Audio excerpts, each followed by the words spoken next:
Stillman and Company, 102.5, 106.3 The Game, streaming live on Twitter, Twitch, YouTube, and Facebook live from the Spring Hill Heating and Cooling Studios today. Bridgestone Arena Predators tonight taking on the New Jersey Devils. Puck drop 7 o'clock. It is Captain's Night, where all the captains, this because Tom Fitzgerald, I think, is the general manager of the Devils.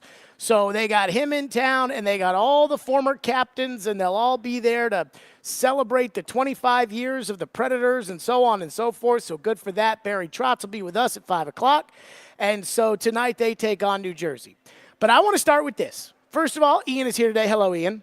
What up, what up? So I want to start with this. Are we ready to move on to 2024?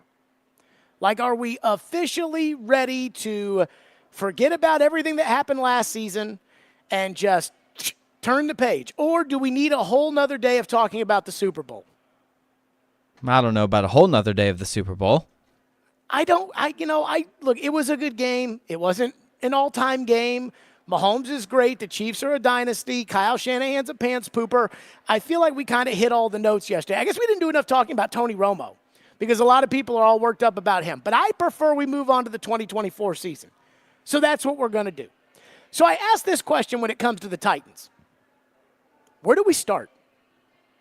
Like, where does all of this start? How do we move forward to look at 2024 and try to figure out what the Titans need to do in order to put themselves in a position to one day, perhaps in the near future, not the immediate future, but the near future, be competing for the Super Bowl? Where do you start? We know about free agency. We know about the draft. We know that other teams will cut players. We know there will be a trade market. We know there will be, but here's the problem I have. I don't know what the Titans' expectations for themselves are in 2024. I don't know what they want. And I don't know how they think about getting there. I know every time that Amy Adams Strunk does her Russian propaganda television interviews with Mike Keith, and they sit down and she always says, I want our fans to know I'll do whatever it takes. That's in every statement. That's in every House interview.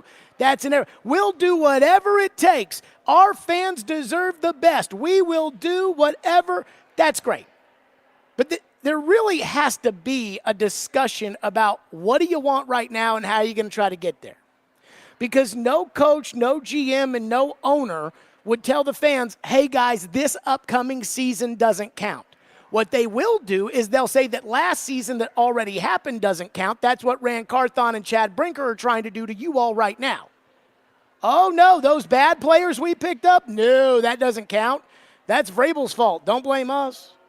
But nobody will tell you this upcoming season doesn't count.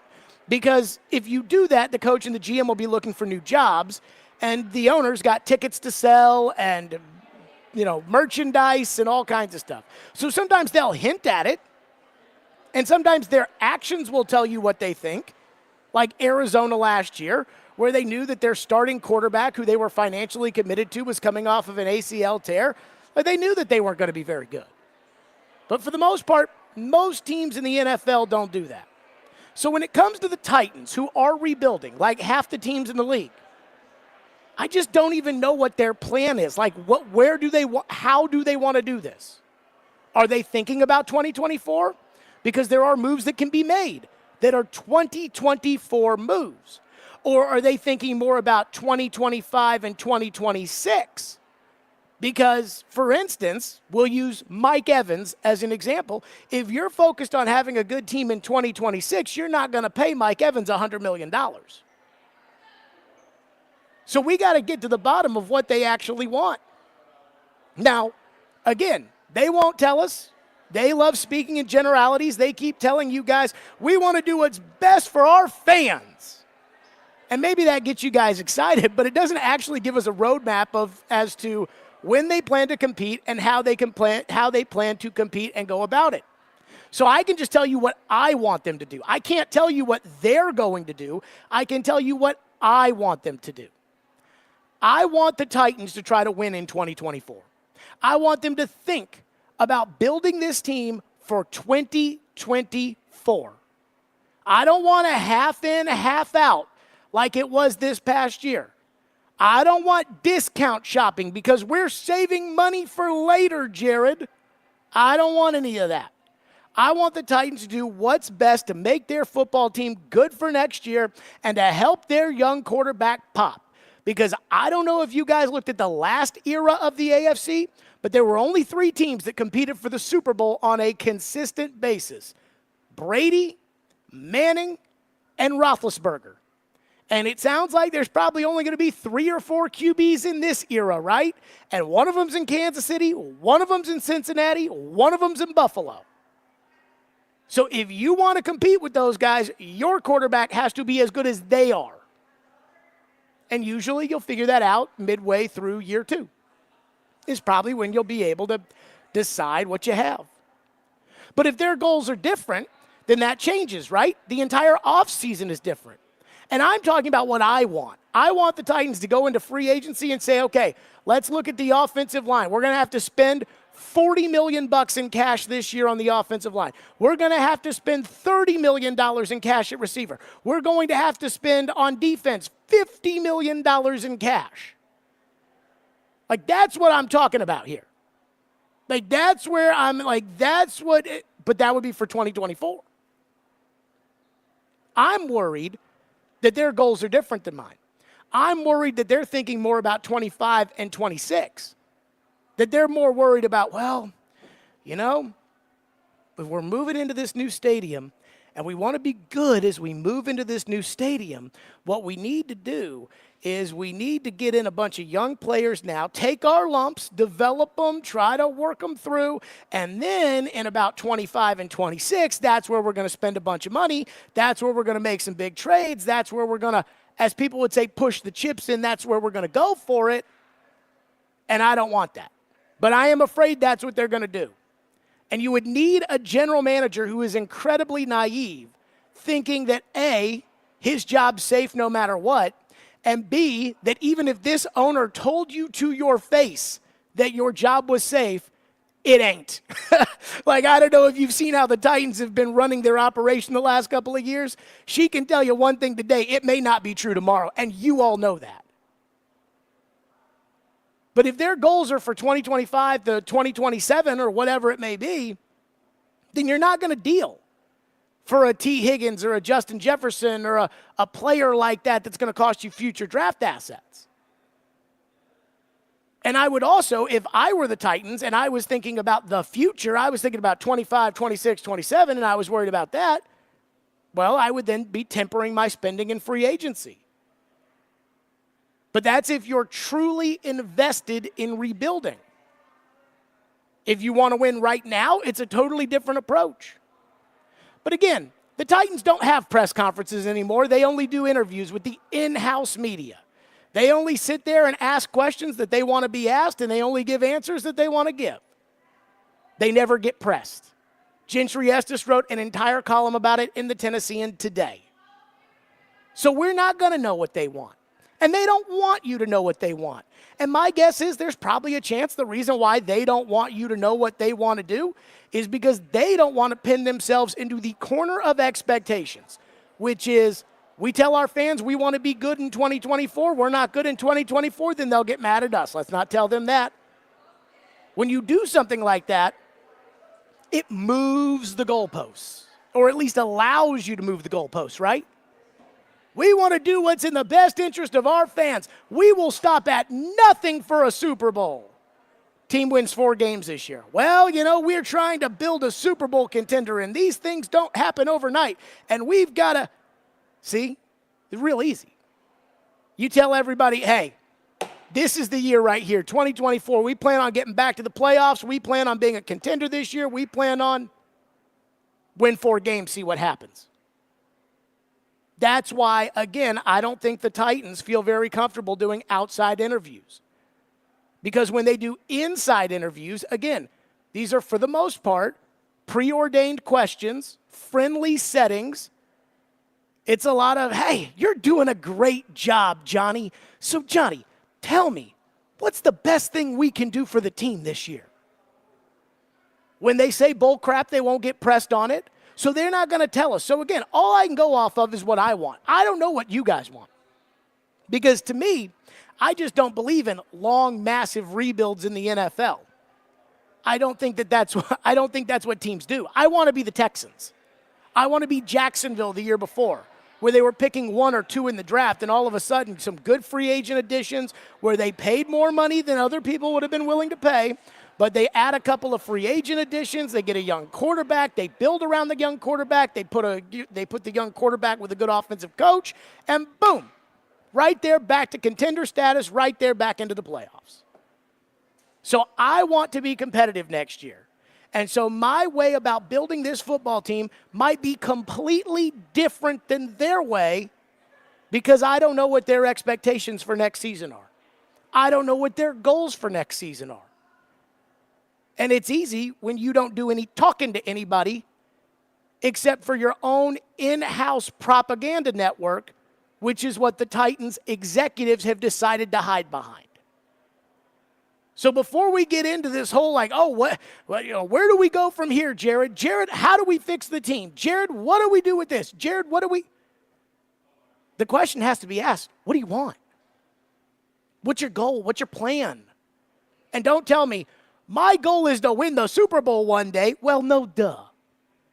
But do you want to do it now? Do you want to streamline it now?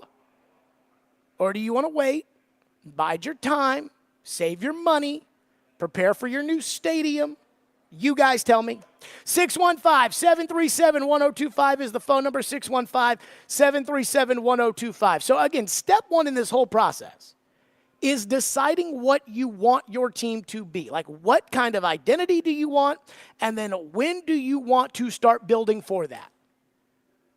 So since I don't know what they want and I can't read their minds, I'm just going to go by what I want, which is I want the Titans to turn it around this upcoming season. So that's how we're going to proceed. We'll go to step 2 next. Stillman and Company, 615-737-1025, 1025-1063, the game.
turn this thing around. I mean, it's not overnight. I mean, it's going to take some time, and we're going to work really hard. And you just never know where this can go. But we understand that there needs to be a little patience involved in building a roster.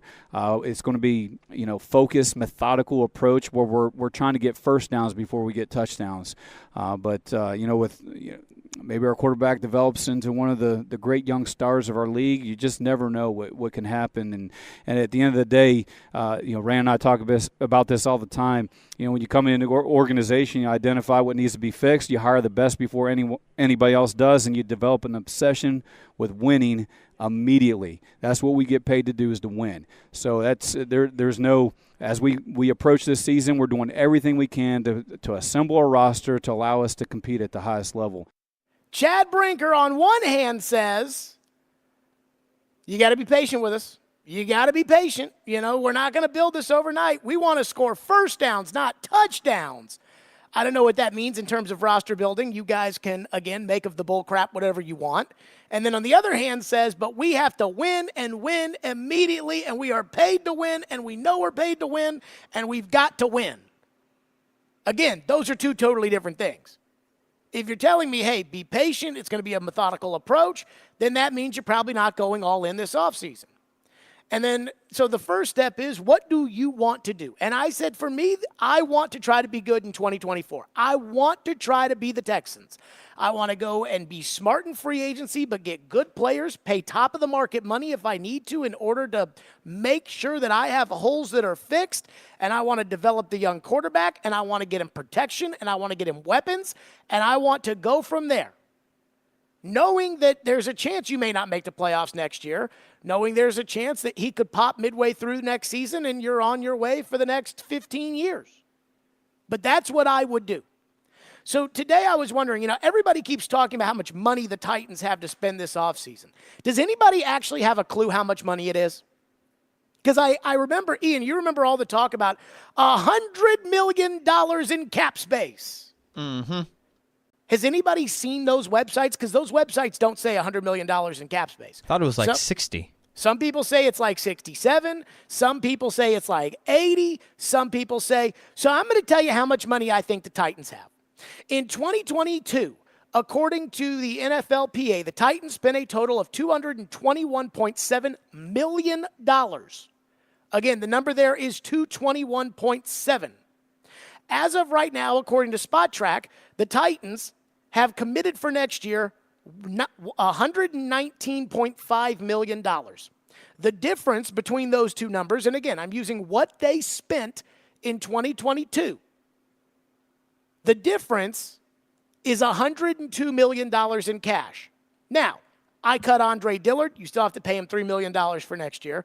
But I saved $6.5 million, and I'm cutting Luke Gifford at $2 million because I don't even know what the hell Luke Gifford does. So you've got, according to my calculations, $110.5 million in cash to spend this year. What does that mean for the cap? I don't know. Because who gives a rat's ass? It's fake anyways. But you've got $110 million in cash to spend. Now, I don't know what their plan is. I don't know if their plan is, hey, we're going to spend this money and we're going to invest in players. We're going to go top of the market. We're going to go get L'Jarius Sneed, the top corner on the market. We're going to pay top of the market money because we want to win next year. Or is it, hey, we can spend about $65 million and then we take $50 million of what we had to play with this year and we add it to next year so that as we get closer to the stadium, we can build. Those are two totally different things. But again, when it comes to the actual money, I think the Titans have $110.5 million in cash to spend. And that budget, quite frankly, should be going up. Like the budget, instead of the $221, I think I'm being generous. Their budget should probably be somewhere around $240, $250 million for next year. But then here's the problem. The Titans need a left tackle, a wide receiver, a tight end one, a center, a right tackle, maybe a right guard, a defensive end, 2 inside linebackers, 2 corners, a safety, a long snapper, a kicker, a backup quarterback, and a running back to go with Tajay Spears. So while, they got all this money to spend, there are a lot of holes on this football team right now. But at least I have the first thing set, which is how much money do you have? And so the goal for me, now that I know that I've got $110.5 million in money space. I don't give a rat's ass about the cap. I got $110.5 million in money. Now the question is, how many of these holes can I fill before I get to the draft so that I don't put myself in position where I've got the 7th overall pick and I'm like, I have to take a left tackle here. I have to take a defensive end here. I have to take a corner here. Because if you do that to yourself, then you're going to end up drafting a guard with the 11th overall pick again, and we don't want that. You need to go out and get the best players. That's how you're going to be good over time, is to go get the best players. You can't sit there with Roma Dunze or Malik Neighbors on the board if you've got them graded as these superstars and say, well, I need a left tackle, so let me take Olu Fashanu instead, who I've got ranked as the 17th best player over Malik Neighbors, who I think might be the next Jamar Chase. You can't do that. So I would try to take that money and fill as many of these holes as possible, and with real players, not with the Andre Dillards of the world. They tried that last year. It was stupid, and it blew up in their face. But that's the first step before we get into any of this about the draft and the boards, and that's where you start. You start with how much money, what are the resources? The Titans, $110.5 million in cash by my count. The 7th, the 38th, the 106th, the 144th, the 183rd, the 218, and 239 in the draft. A first, a second, a fourth, a fifth, a sixth, and 2 7ths. That's where you start. Phone lines driven by WilsonCountyHyundai.com. Tom in Brentwood has been waiting patiently and is going to kick us off today. Thank you for calling. What's up, Tom? Hey, Jared. So what I want more than anything is a non-porous offensive line to give my young quarterback a chance to develop, have some time back there, and find out if he is the future of the franchise. Because if he's going to be like a Mahomes or an Allen, he has to have time, and then if he has time, he can make the tight ends better. He can make his wide receivers better. And that passing game, of course, is going to make the running backs better. So for me, it all starts with a solid offensive line so he can play at least 17 games next season and not be out by the end of September, which is what would happen if he plays behind this offensive line again. Well, they're not going to put this offensive line in front of them. Thank you for your call. I mean, they can't do that. They'll get fired if they do that.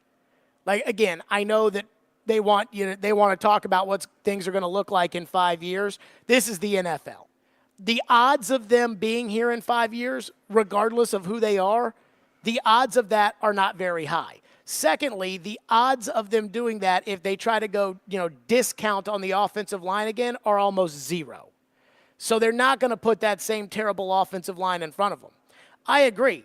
I was putting together today what I consider to be kind of like the free agent board that they call it the pro board, but I was putting together like, okay, who's available that the Titans could go get in free agency, and Pro Football Focus actually has Aaron Brewer graded ahead of Tyler Biadasz, the center for the Cowboys, but I took Aaron Brewer off my board because I'm not bringing Aaron Brewer back. I'm not playing the same game. I don't care what Pro Football Focus says. You can have Aaron Brewer. I'm not interested. I'm going to go get a real center. But to your point, they're going to have to spend money. Now, to sit there and say, I want them to fix the offensive line before they even think of receiver, again, that's easy to say. It's not as practical as you think. Because, again, let's use left tackle and wide receiver as the example here. Here are the guys you can spend money on at left tackle. Tyron Smith, old and injured. Trent Brown, character issues. Michael Owenahu in New England, who's probably getting franchise tagged. Mekhi Becton, character issues with the Jets, and I think he's more of a right tackle.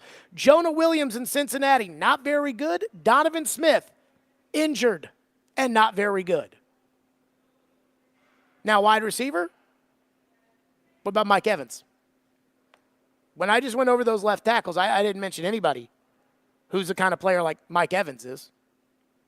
So while it'd be easy to say, well, fix the line, Jared, it's like, okay, but where the money might be more appropriately allocated is to the skill positions where, again, I can go get Hunter Henry, who's a legitimate starting tight end, and now I got a number one tight end for my young quarterback. I don't see a legitimate starting number one tackle who doesn't have their concerns that would be in the market. So you have to think about those things as you go to build that. And then the question is, can you get by with adequate on the offensive line and in turn go forward and, try to get the stars at the skill position players or on defense, because those players in those positions will be available to you. More of your phones at 615-737-1025 is our phone number, 615-737-1025. Plus, there is this, question about the Titans offseason that's out there. I have no idea where this came from. I am shocked that this is even a thing. We'll get to that next. Stillman & Company, 615-737-1025 if you want to weigh in on today's show. We will be giving away Dirks Bentley tickets later on in the program, so be listening for that. And tune into Robbie and Rexro tomorrow morning from 6 to 9 a.m. on 102.5 The Game for details on how you can win tickets to see Kenny Chesney and Zach Brown at Nissan Stadium on August 3rd. So good luck to you there. Here as we are live again from Bridgestone Arena with Stillman & Company, 102.5, 106.3 The Game.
What's the plan in terms of making sure that instead of training for a draft or anything like that, that you are really focused on getting better for the start of next season? Yeah, I'm definitely like that. I'm a workaholic. I'm gonna work myself into the ground, but Right now, I'm not, and I'm enjoying myself for the first time in a really long time, which has been incredible, and letting my body get back, and and here in a week's time or so, where we'll hit the ground running again with training, but. It's been a blessing to be able to enjoy the fruits of my labor a little bit, these past few weeks. But, as we figure out what the roster looks like, who there's going to be, I'm going to do whatever I can to get with as many guys as I need to, wherever they may be. I'll be, for the most part, in Nashville, so, getting to learn from the new staff and all that. But, yeah, do whatever I can as a leader to, get everyone else ready. There you go. That was Levis last week at the Super Bowl. And it's funny because I remember when I went back and I was listening to the old Jared and the GM shows when the Titans were in the coaching search in 2018. And we were talking about, the new coach, they got to get a new coach in here that can get Marcus Mariota to be good. And the old man talked about how what he needs to do is he needs to get those receivers. And I don't care if it's keeping them up in Hawaii or if it's Nashville or Florida or Oregon or wherever, but he has got to spend every second he can with those guys. And that they've got to go over everything, and they've got to – and so I'm like, yeah, Will Levis probably needs to do the same thing. The problem is I don't know who's going to be playing wide receiver with Will Levis this upcoming season, so it probably will be about a month until he has an idea of who's going to be on this team or who's not going to be on this team. Which takes me to this. I don't know if you guys have seen some of this, but there seems to be this weird pervasive question every time that the Titans offseason comes up with are the Titans going to keep DeAndre Hopkins, or are the Titans going to bring DeAndre Hopkins back? And I got to ask, where did that come from? Like, when did that become a thing of, are the Titans going to want DeAndre Hopkins back this year, or are the Titans going to be able to pay DeAndre Hopkins with his contract for this year? And I'm like, what do you mean are the Titans going to be able to pay DeAndre Hopkins? He makes $14 million. They've got right now probably a surplus of $110 million. What do you mean are they going to be able to pay DeAndre Hopkins? The cash that DeAndre is due this upcoming season is $14 million. You don't have any good players on offense right now except for him. No good players. Maybe Spears. We went over this last week and we added Spears. So 2 good players. You don't just get rid of them for no reason. So I need somebody to explain to me where this happened. DeAndre had 75 catches for 1,057 and 7 touchdowns. The guy everybody wants, and I know he was hurt this past year, but the guy everybody wants, T. Higgins, had 656 yards. He had less catches, less yards, and less touchdowns. Michael Pittman Jr., who I think Indy's probably going to franchise tag, but maybe they won't. Michael Pittman Jr. is probably going to sign for top-of-the-market money because that's how this works in the NFL. If you get to free agency, you're not the best receiver, but you're going to sign for top-of-the-market money because every team that needs a receiver is going to try to buy your services. He had 100 more yards and 3 less touchdowns. And again, that's going to be top-of-the-market money. Top-of-the-market money in free agency for a receiver this year is going to be about $25 million. DeAndre's 14. If the Titans were to not bring DeAndre Hopkins back next season, that would be truly the stupidest thing that they could possibly do. Do I think DeAndre is a number 1 receiver in terms of, the current NFL landscape, and I'm going to compare him to Jamar Chase? No. Do I think DeAndre is your number 1 receiver and that there is absolutely no reason not to keep DeAndre Hopkins? Yes. So I just want to put this out there right now when everybody keeps saying, are they going to bring DeAndre Hopkins back? Derrick Henry is a free agent. That's a different discussion. DeAndre Hopkins is not a free agent. That was a 2-year deal. We'll give credit to Rand Carthon for that. I don't like how they went about it because I don't think they prioritized receiver last year, but he did get a 2-year contract out of DeAndre Hopkins. Why would you not take it at $14 million? You'd be crazy to take it. Again, I think that's probably the biggest win of the whole thing for Rand Carthon was that he got 2 years out of Hopkins, then got a good year out of Hopkins, developing the chemistry with Levis. What are we talking about here? So don't listen to anybody who tells you that they might not bring back DeAndre Hopkins. I don't understand where this is coming from. And I'm sure nobody will put their hand up and say, oh, no, I brought this up because I thought that the money would be. No, it's $14 million in cash. DeAndre Hopkins is on the team next year. Adam in Portland is up next here on the program. Thank you for waiting. What's up, Adam? I'm really depressed that football's over. So that's the start. Dude, look, so you're talking about all these holes. What I think, and if I had to pick one thing, you can't fix everything. So fix the offensive line. That's the most important. And nothing's going to work if you don't fix the offensive line. But I will say we might not have as many holes as you just said. Like, we don't know if a lot of these players suck. I would agree that the offensive line has a lot of terrible problems. All right, let's go over, a lot of Adam. this could be poor coaching. Adam, And let's that's go what over you have- each of these. Left tackle, is that a hole? Yeah, the whole offensive line, you don't even have to waste your breath on the Well, whole I offensive mean, line but could be again, revamped. I understand what you're saying, but like left guard is not a hole. They have a left guard. Like he's the left Right. guard. Okay, wide receiver outside of Hopkins, is that a hole? Who knows? I think offensive you wanna run it coordinators back have been with so Burks to horrible see- that I think Burks could actually be a player. I think Phillips could be a player. I think there could be good talent on the or at wide receiver already. But would you risk your job on that? Would you risk your job on Traylon Burks and Kyle Phillips potentially being good players next year? I believe that if you think Mike Vrabel was a problem enough to fire him, that he could have underdeveloped these players. And I don't think, especially for high draft picks, rounds 1 to 3, that we've been that unlucky. So I think they could actually be good players. Okay. Chig. Do you think Yeah, Chig? replace him. He's Okay. bad. So that's a hole. You don't have a center. You don't have a right tackle unless you want to roll with Radens out there at right tackle next year. I assume you do not. No, absolutely Okay. not. Right guard. You want to bring Brunskill back, or do you want to go get a right guard? I don't mind Brunskill. I'd be interested to see with all these linemen how much better they elevate themselves with dude's dad. 'Cause he's Okay, supposed to so be good. you'll keep- I don't so know. you'll I'm not keep going to say they're going to Brunskill. be Pro Bowlers, but they could be good. Adam, so you'll keep Brunskill. Okay. Yes. Do you think that Rashad Weaver can replace Danico Autry? No. No. No, Okay. I mean, I like Weaver. You know I like Weaver. I've Do talked to you you think about it that before. Jack Gibbons can start at inside linebacker next year? No. Okay, you need two of those. Do you think that – are you going to bank on Caleb Farley at corner next year? No. Trey Avery? Maybe. I don't know. I like Avery a little No. bit. So you need two of those. Safety outside of Hooker. You trust Terrell Edmonds? I mean, give him a shot. He was drafted high. I don't know, man. What I'm saying is let these new guys come in here and try to coach and just see what you got. I don't even know what we got. I mean, you don't even have a long snapper or a kicker right now. Like, you have to fill these holes.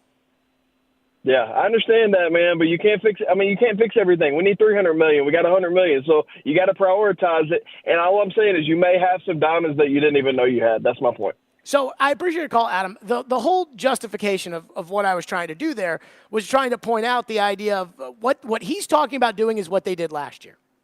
What he's talking about doing is saying, hey, let's see if Monty Rice can play inside linebacker. Let's see. Let's see if Chig can play tight end. Let's see. Let's see if Nicholas Petit-Frere is a starting right tackle. Let's see. I'm not doing that this year. If Burks pops, and look, I think Traylon Burks has a ton of freaking talent. Like, there is absolutely no doubt in my mind that Traylon Burks has freaking great ability to be good. He really does. But we're 2 years in, and the injuries keep catching up, and the production's not there. And this is what I said to Adam, too, right? Which is, I understand the idea of a GM, a personnel guy, saying, look, the players I got you aren't that bad. But Tim Kelly and Mike Vrabel don't know what they're doing trying to coach these guys. And I think there's something to that better offensive coaching will make some of these guys better. At the same time, I'm not risking my job on trying to make it work with Dylan Radens at right tackle. I'm not. And if I'm the GM and I go into this year thinking that my players are good enough, so I'm going to go back out there with Hopkins, Burks, and Chig as my top three pass-catching options because it was Vrabel who wasn't using them right, then I better freaking be right about it or else I'm getting fired. And I'm not doing that if I'm GM. Traylon Burks, no disrespect to him. Like, I like Traylon Burks, but he is kind of the poster child for what got the last general manager and maybe even the last coach fired. So I'm not going into the year banking on him and Kyle Phillips.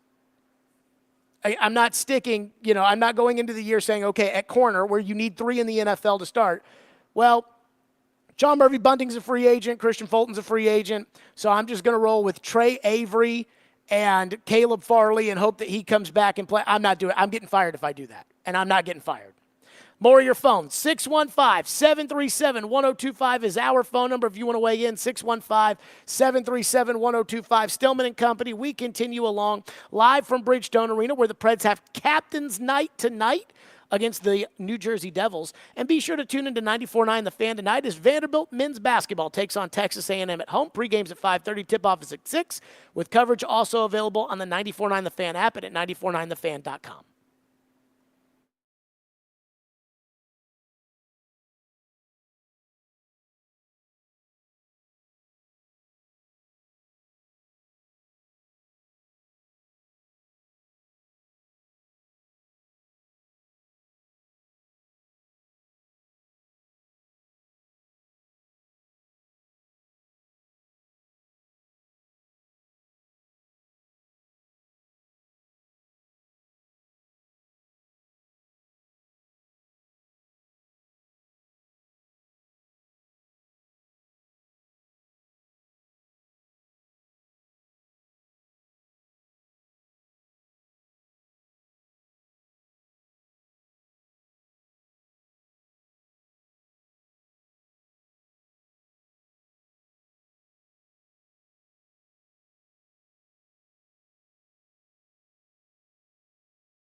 Sam's is committed to quality food.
the board shapes up well for them. And I'm telling you, there are teams, a slot, maybe 2 slots behind them, maybe 3 slots behind them, where the board does not shape up nearly as nicely. I really believe that. Now, obviously, if the forecast that I had for the first 4 picks goes differently, maybe it does. Like if for some reason those quarterbacks start to slide, then they might be. It might not be as favorable of a spot for Tennessee because obviously I think Will Levis is probably the guy going forward. I guess they could take a quarterback. I'd be surprised by that. Very surprised by that, I should say. But if those wide receivers are off the board and Joe Alt's off the board, it creates a different dynamic. So, but assuming it goes how I've currently forecasted, the board shapes up extremely well for them. There you go. That was Field Yates last week at the Super Bowl talking about, hey, this board is starting to fall in place just right for the Titans. And the one thing I have to caution everybody on, because the Titans do have a decent draft asset.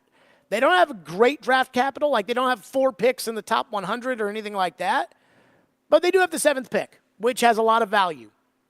The one thing I will say is free agency happens before the draft. Why is that important?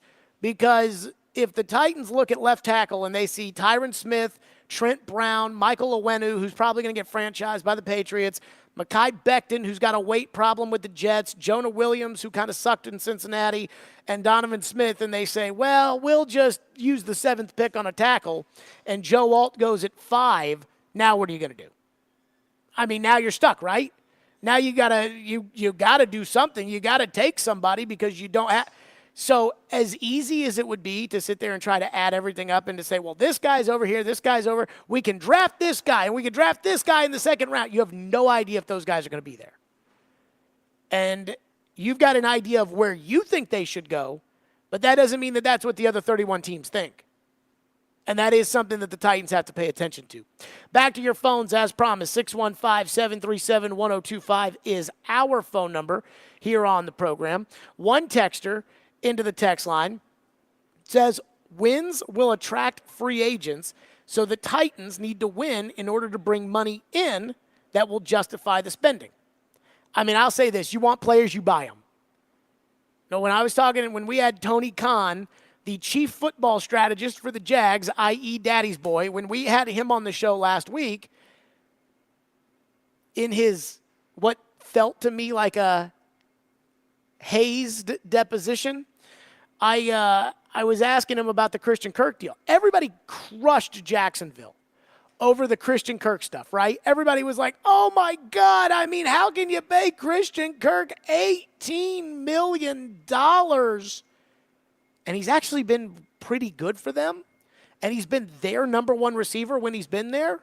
And the reason they paid him $18 million was because they had to pay, in order to get a receiver, they had to pay top-of-the-market money to a guy who might not have been a top-of-the-market player. But that's how you get a guy to go to a bad team. Right now, there's nothing about you that's special to anybody in the NFL. Unless it's one of those, my wife wants to live in Nashville things, which there is a lot of that. Texter into the text line says, I am also tired of the Titans speaking in generalities, but it seems like the Titans are being so vague and not providing information because they don't want to come out and say that it's going to take some time. That may be true. Here's the problem with that, though. If you need time from your fan base, if you need your fan base to understand, you need to set those expectations on the front end. You can't get them on the back end. And I use Louisville basketball as an example of this. They have got the worst basketball coach in the history of basketball in Kenny Payne. And Kenny Payne took over the job, and there was, an NCAA investigation going on and all kinds of stuff or whatever. And when he took the job, he didn't talk about, hey, it's going to take us 3 years before we can actually win a basketball game. Because he knows that if he got up there and said that, that wouldn't be acceptable. If Rand Carthon got up there today and said, it's going to take 3 years for us to be good at football, you wouldn't be interested in listening to that. But there is a way to massage your fan base of, hey, guys, like, we've got a long road ahead of us, and this isn't going to happen overnight. And so we're going to just take it day by day, but just know, our plan is to win in the long term and not certainly focus on the short term. And people can get behind that. What you can't do is you can't tell them that. You can't tell them that you want to win right now, and then when you don't win right now, say, well, what was I supposed to do? You can't do that. Fans won't listen to that. And Gentry wrote a column at the Tennessean today about Rand, and one of the things in there was how the Titans are treating Rand like he just walked in the door, and that is not going to fly this year either. It might fly right now to blame every mistake, whether it's Aaron Brewer or Andre Dillard or Arden Key or whatever. It may be very convenient to blame all of those on Mike Vrabel today, but Mike Vrabel's not going to be blamed when you're winning 3 games in the middle of next season. So the idea of, I think the Titans are being vague with us because they know it's going to take time. I mean, they can say that, but they're not going to have jobs if that's the approach that they take to it. And that's just reality.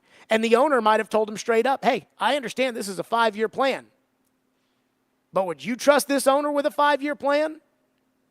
I got 2 guys that are living off of Titan contracts right now that signed them less than, 2 years ago, signed these big contracts, and they're not here anymore. So it's hard for me to believe that. Texter into the text line says, go get T. Higgins for a 2nd-round pick. They may get a first for him. Again, AJ was a first, a third, and the contract. Higgins, you're probably looking at the same thing. A first, a third, and the contract.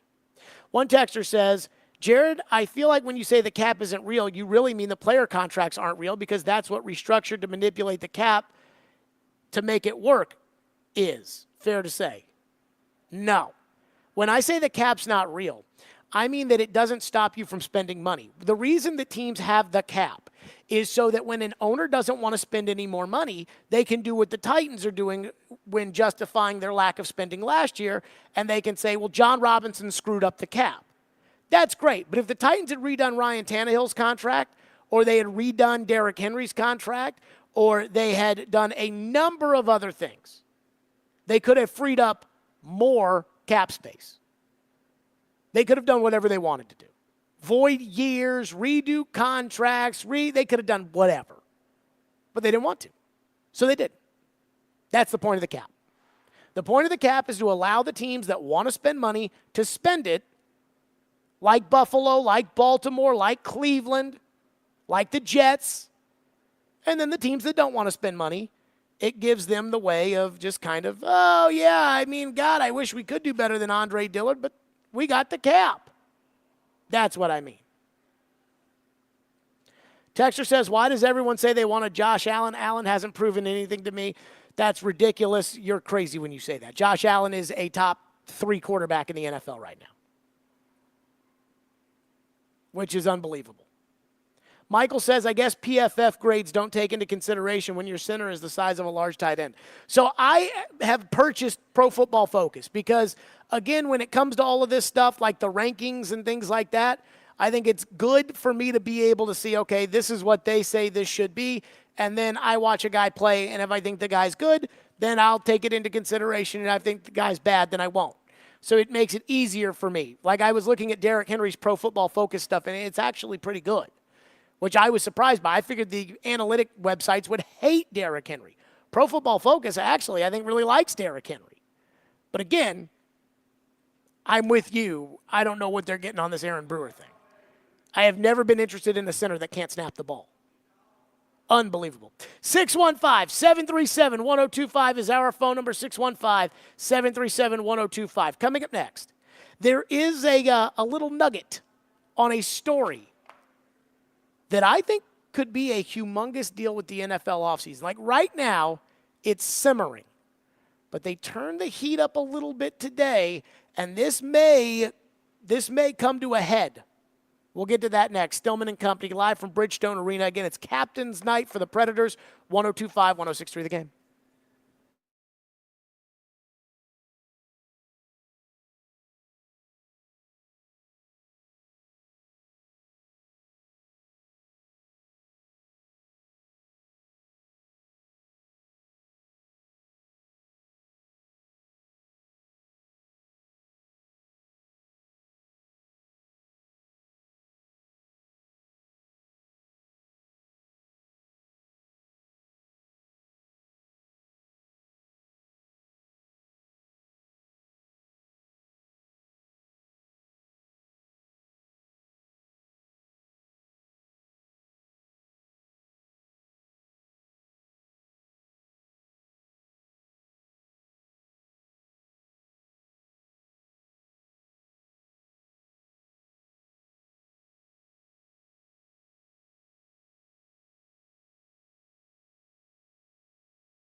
Stillman and Company, 102.5, 106.3. The game streaming live on Twitter, Twitch, YouTube, and Facebook live from the Spring Hill Heating and Cooling Studios. Bridgestone Arena tonight.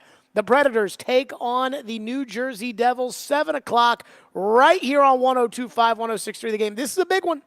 I looked at the moneypuck.com, and it's like I want to say like a 13 percentage point swing with a regulation win versus a regulation loss. So it's a biggie tonight for the Predators. Now, there was a story in the NFL that came out today. I asked earlier when we started the show, I said to Ian, I go, Ian, are we, ready to turn the page now that the Super Bowl's over and we've had our reaction to the Super Bowl yesterday? Like, are we really ready to turn the page? Well, the NFL is, because today, Tom Pelissero of NFL Network reported that Justin Jefferson wants to know the Vikings' quarterback plans before committing to a long-term deal. That is turning up the heat on the Vikings. What does that mean? Why is it out? First of all, Pelissero could only have heard that from one place, and that's from Justin Jefferson's agents. So Justin Jefferson's agents are telling Tom Pelissero, hey, we want to know what these Viking QB plans are, because if they plan to go with J.J. McCarthy, for instance, with the 12th pick, well, we might not be interested in signing a long-term deal. Now, they may have us and franchise us, but if they're going with a young guy, they're not expecting to win, so then it would be time for us to ask for a trade to see if we could negotiate with somebody else. What it means is that there is a legitimate possibility that Justin Jefferson could be headed to the trade market. And the reason that this makes sense about Justin Jefferson is because if they don't bring Kirk Cousins back, then I don't really know what their path to competing is for next season, right? Hawkinson's knee is a mess. Don't have a quarterback. You've got one receiver. That's what you've got. I think Danielle Hunter is a free agent this year. So if you're rebuilding, what's the point of having Justin Jefferson? So I think there's a legitimate chance that Jefferson could hit the market, which takes us, of course, to the Titans. So if their plan is to draft a quarterback and to go long-term, and let's say their plan is to draft J.J. McCarthy or Michael Penix or Bo Nix, well, then Jefferson doesn't really make a lot of sense. So now the question is, okay, where would the Vikings want to trade Jefferson to? Obviously, they'd want the best deal, and it would have to be a team that's willing to give Justin Jefferson the top-of-the-market contract, not a top-of-the-market contract. If you want Mike Evans in free agency, it'll be a top-of-the-market contract. If you want to trade for Justin Jefferson and you're going to extend him, it's going to be the very, very top of the market for about 5 minutes, and then Jamar Chase will sign a contract. So what would it take? So before we say yay or nay on Justin Jefferson, because I'm sure there are a lot of you out there that right now are just saying, yes, Justin Jefferson, I want him. I.e. Jerry Jones, I want him. The question is, what would it take? So let's use the Tyreek Hill trade as an example. And I did it this morning with the Jimmy Johnson trade chart of adding up what it would cost. The trade for Tyreek Hill was 29, 50, 121, and a fourth and a sixth round pick in the next year's draft. So again, 5 picks, 29, 50, 121, and then a 4 and a 6. For the Titans to be able to get to that, you would probably have to give up, and again, I did the math this morning, and there are other ways to do it, right? Like you could get a second in return if you trade 7, but just follow me here. Swap with the Vikings from 7 to 12. Now, again, we've talked to Field Yates about the offensive linemen in this draft. We've talked to Trevor about the offensive linemen in this draft. And what they tell us are, if you're in the first round, you're going to be able to get a tackle. You get out of the first round, there may not be that tackle that's there. There will be receivers outside of the first round, but there will not be what they think are starting tackles outside of the first round. So you swap from 7 to 12, plus you give them 38, which is your second round pick, plus you give them either next year's second or next year's third and next year's fourth. I would prefer next year's third and next year's fourth. My guess is they would prefer next year's second. So what this really is you're swapping spots with them and you're giving up a second-round pick in this year's draft plus something in the next draft. Then you have to sign Justin Jefferson to a contract. So where we start right now is moving from 7 to 12, 38 straight up, and your second-round pick in next year's draft. Then you have to give him a contract, which I estimate, again, top of the market, the top deal, at $32 million a year. So that's 4 years and $128 million, and about 65 of it would be guaranteed. The cash that you would pay this year would be his $19 million salary plus a bonus, which would be about $20 million. So you're looking at writing him a check from somewhere in the ballpark of about $30 million. So if you go into the year with $110 million to spend, as we compiled in the last hour, if it's $110.5 million, and you end up spending anywhere from $30 to $40 million in cash for Justin Jefferson, you're looking at about still $80 million or so to spend. So, for everybody out there, with the $65 million guaranteed, plus your second rounder next year, plus your second rounder this year, and the draft position, be enough for you for Justin Jefferson? Or is that too much? And here's where the real question comes up.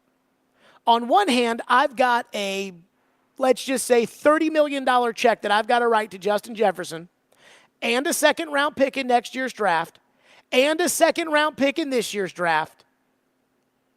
And in the other hand, I give Mike Evans, $40 million guaranteed? 4 years, $100 million. I'm paying him $25 million a season. I give him $40 million guaranteed. It's probably a $29 million check this year, so it's roughly the same amount of cash. But I'm not giving up my second-round pick.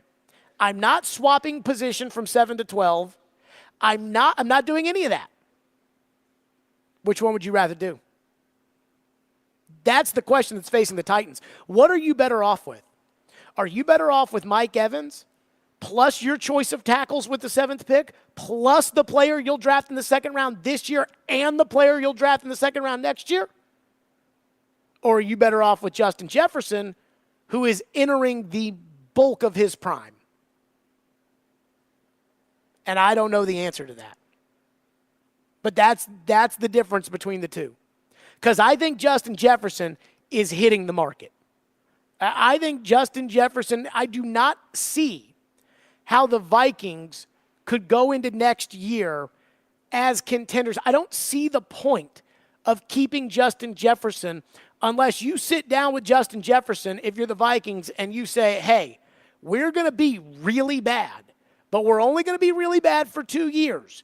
And in those 2 years, you're going to get paid, and then we want you, as we bring in this new young quarterback, we want you to be a part of what builds for our new quarterback. Like, we want you to be a part of we want you to help grow our young quarterback, and we think J.J. McCarthy can be the next great guy, or we think Bo Nix can be the next great guy, or something like that. That's the question. And I just don't see why Minnesota, if you're going to rebuild, if you're not bringing it back with Cousins, if you're not signing Tannehill or trading for Justin Fields, if you're not doing any of that, I don't really know what the point of Justin Jefferson is on your football team. So I do think Jefferson's probably hitting the market.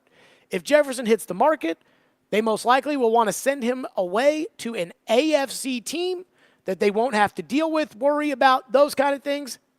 That's you.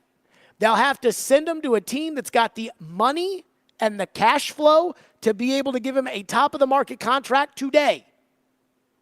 That's you. But it's going to cost you. You don't get him for free. And again, going off of the Tyreek trade, in order to make it, equivocal, it's swapping from 7 to 12, which is probably the least painful part of this, right? Because let's say that Bill Callahan tells you, yeah, I know everybody loves Alt and Fashanu and those guys, but the guy that I really like is I really like Mims out of Georgia. Well, you would trade back anyways.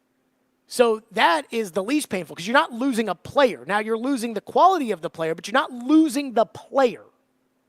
When you trade your second-round pick in this, you are losing that player. And when you trade next year's second-round pick, you're losing that player too. Or you can pay Mike Evans, who's not as good as Justin Jefferson, who's a little bit older, who's, I think, had a little bit more injuries in his career. But you don't have to give up those players.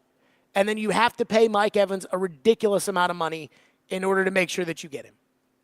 615-737-1025 is our phone number. We'll get your thoughts on that. Again, this is the deal. I think in order to get Justin Jefferson, swapping from 7 to 12, 38, and next year's second. Ian, would you do that? Maybe, yeah. It's two really good players you're giving up. That's the thing. The 38th pick and next year's second, those are two really good players you're giving up.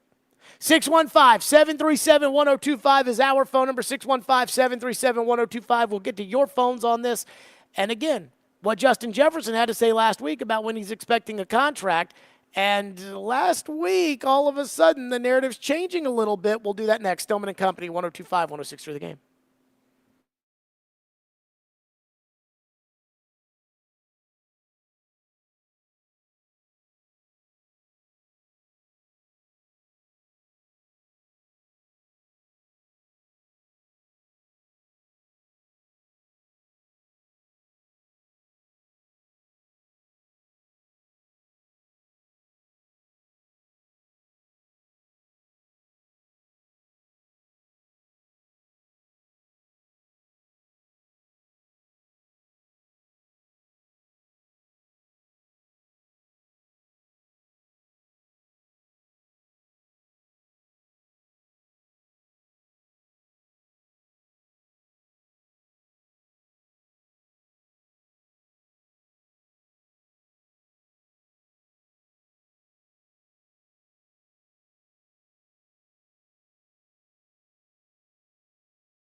What about the latest on your contract? Because my goodness, Justin, I mean, break the bank. Let's go. Whatever they're offering you, it's got to be more. And I love my guys with the Vikings, but what's the latest here with your contract? Hey, I'm right there with you, man. I want to break the bank, and I want to be a part, of an organization, that wants me and to really give me what I deserve. So, I feel like, eventually, the Vikings will, do what they need to do to have me in the building, but I don't really know at this very moment. Only time will tell. I feel like I have the right people in my circle to negotiate and to, do what's right. And I feel like this whole process of how we handle things and how we, went accordingly with the season and the contract stuff, I feel like we did a great job with it.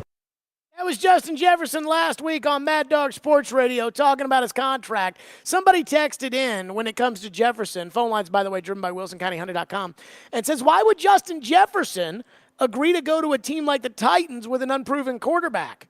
That cut is why. Again, when he was asked about his contract and the Vikings, and he laughed and said, I want to go somewhere. I want to be a part of an organization that gives me what I deserve. What's he talking about? Money. Why would he go to a team with unproven quarterback? Money. That's why. So don't worry about that. Would he want to go there? He just told you, I want to be a part of an organization that's going to give me what I deserve. If you offer him the richest contract in NFL history, a 4-year extension at $132 million, or what was it, 128, which would be $32 million a year, he will go if Jared Stillman is the quarterback, because he will feel like he's got a team invested in him that is giving him what he wants.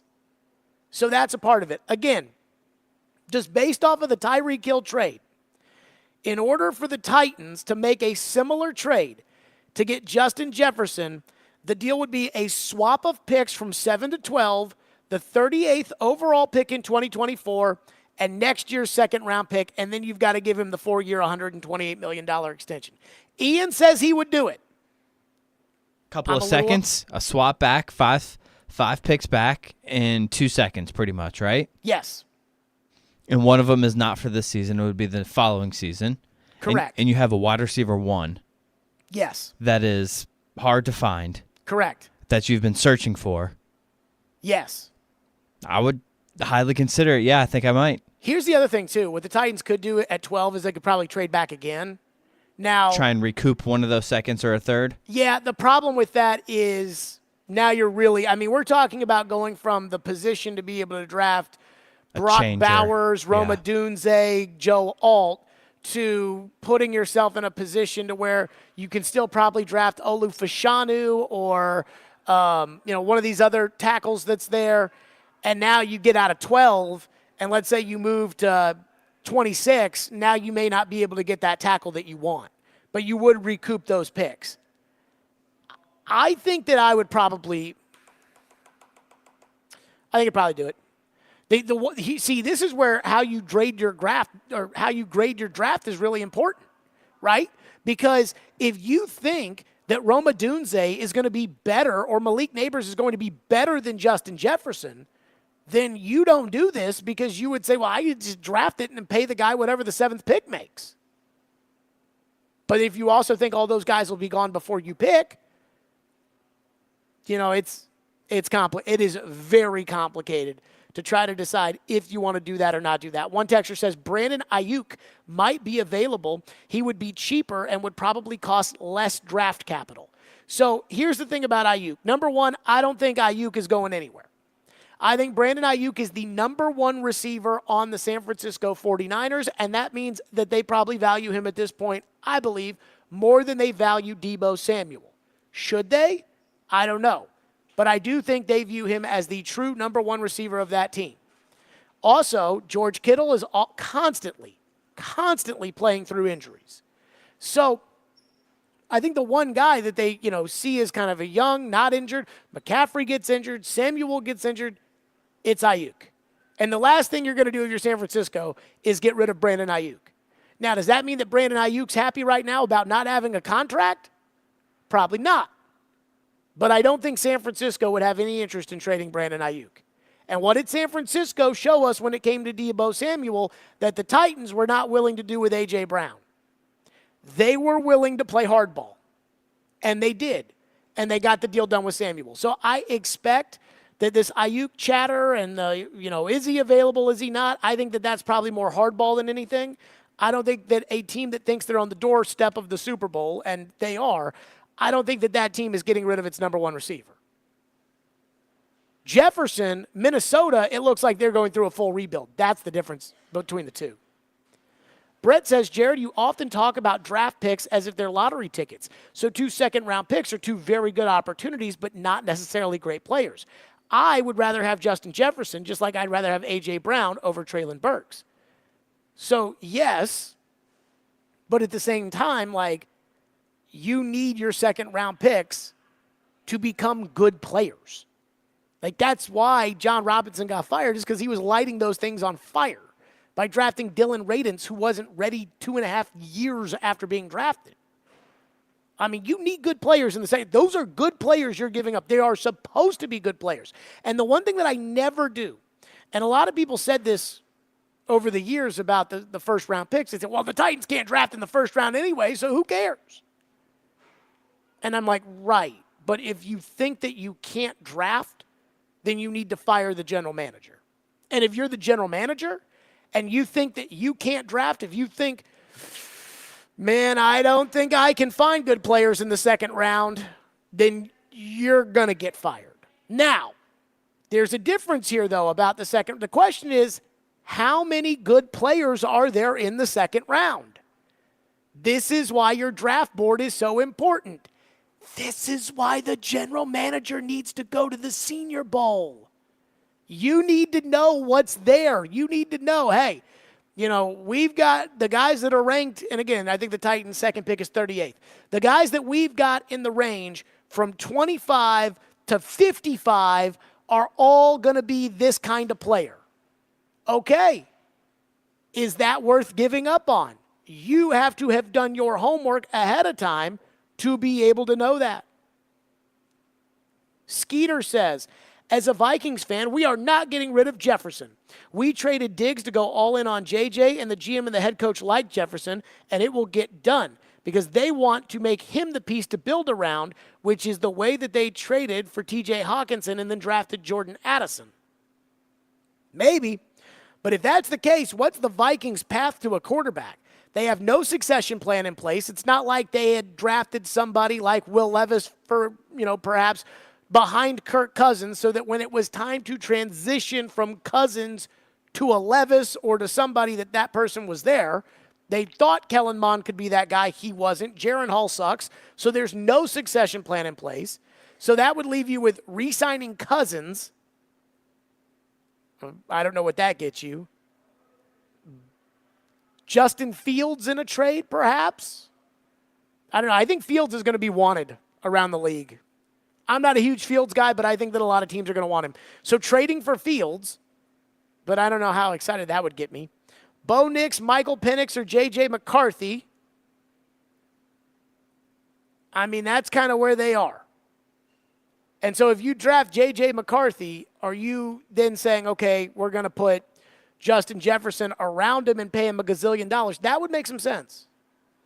But then the question to me, too, is does Jefferson want to do that? Because I don't think that it was an accident that the choice of words to get the chatter train started when it came to Tom Pelissero's report today was that Jefferson wants to know the Vikings' QB plans before signing a deal. That says, hey, man, if you guys are going with a rookie, I'm not sure I'm interested. 615-737-1025. A lot of you want to weigh in on this. 615-737-1025. And then the question has to be, too, if you do this, what about your left tackle? If you do this and you give up on your second-round pick, you got a lot of holes. How do you fill them? We'll do that next. And something that Field Yates had to say that I actually think is pretty fascinating when it comes to the discussion of a left tackle or a wide receiver with that 7th pick or moving back. We'll do that next. Stillman and Company live from Bridgestone Arena, 102.5, 106.3 The Game.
I would say a tackle.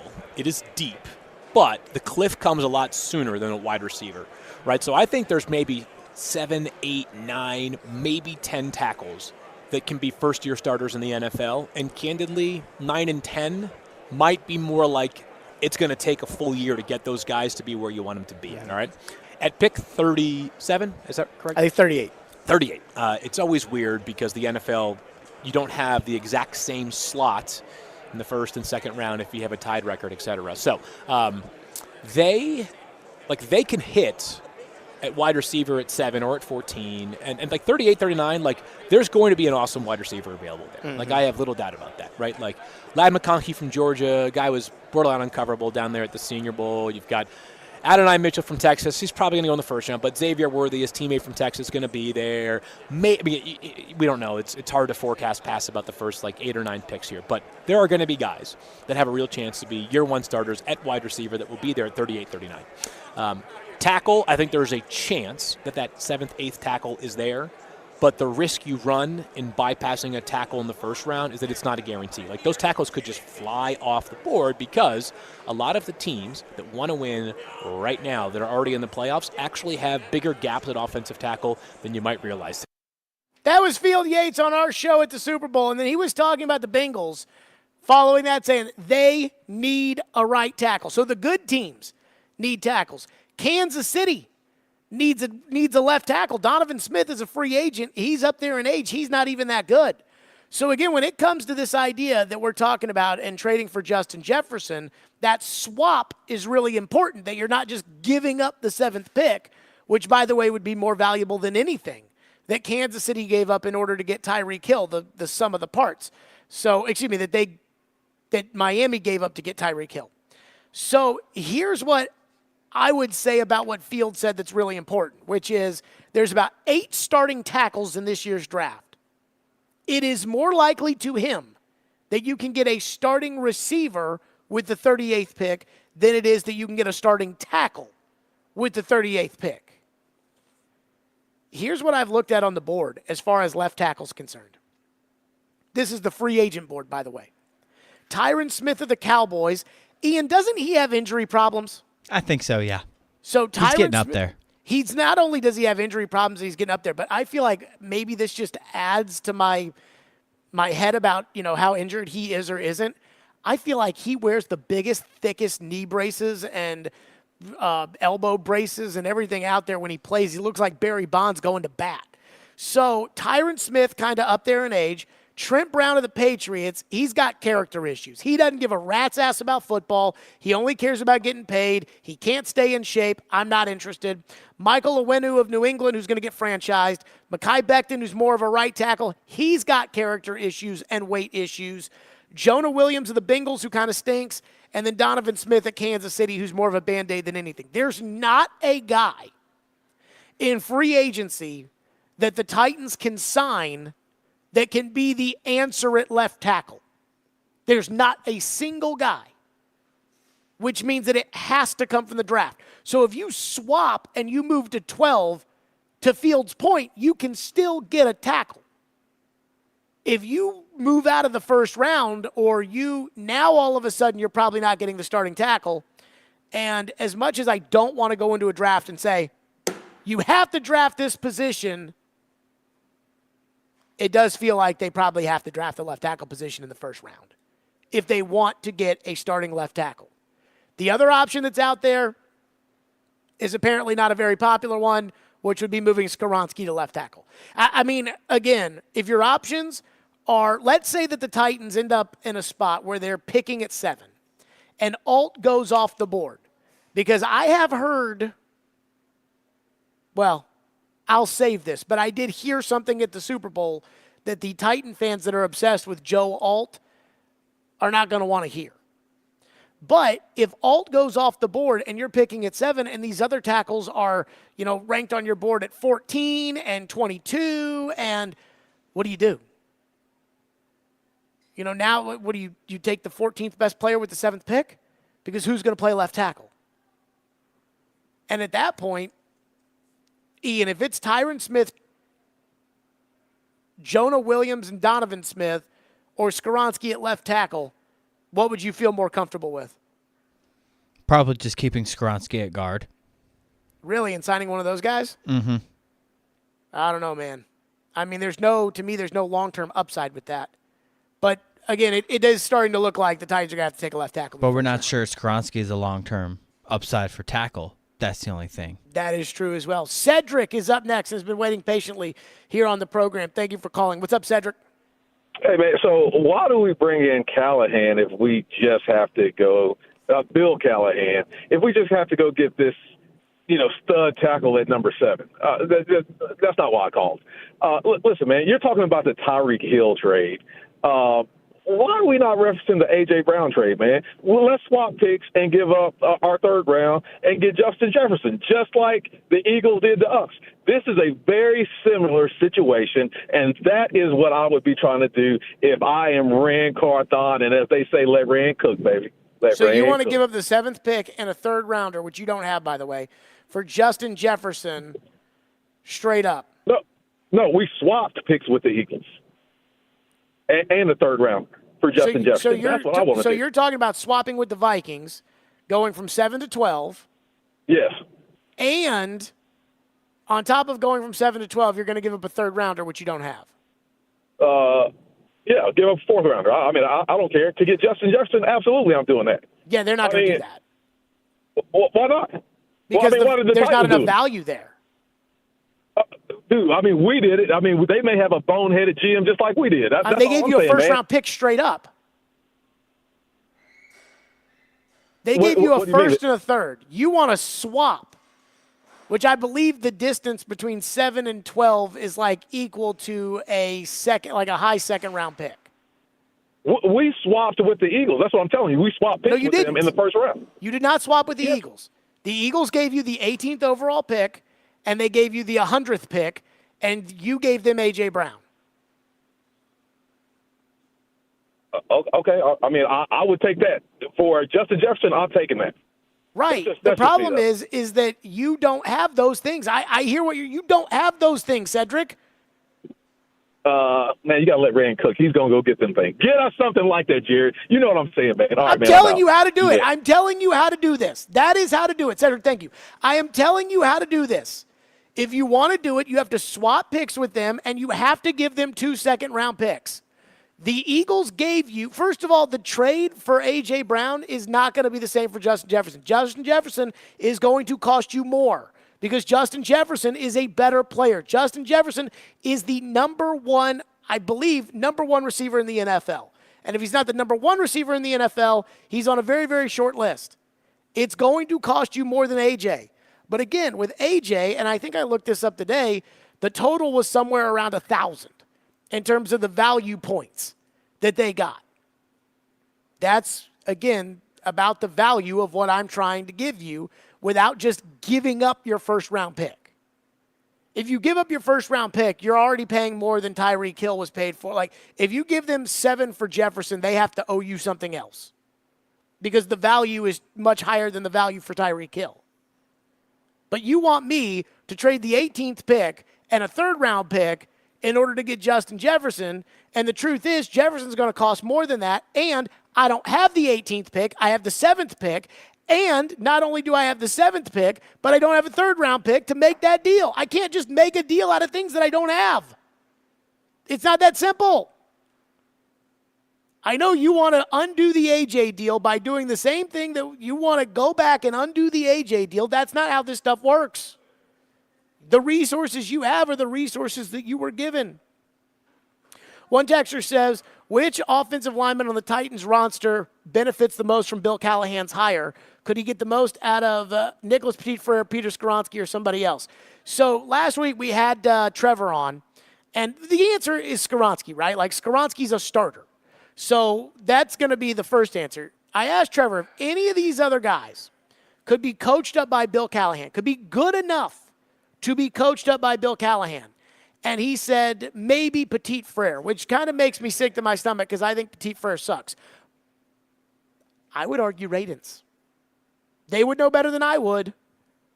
But I personally would argue Dylan Radins. All right, somebody texted and has a bunch of exclamation points and question marks saying, Jared, what did you hear at the Super Bowl? Ian, should I tell the folks what I heard at the Super Bowl? Got to give the people what they want. Okay. So if you're a Titan, every single one of these mock drafts has the Titans taking Joe Alt with the 7th pick. Every single one of them. And so I heard something about that at the Super Bowl. And I'll tell you what I heard, and we'll do that next. Stillman and Company, 102.5, 106.3 The Game.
This team may be looking offensive line, may be looking receiver, may be looking.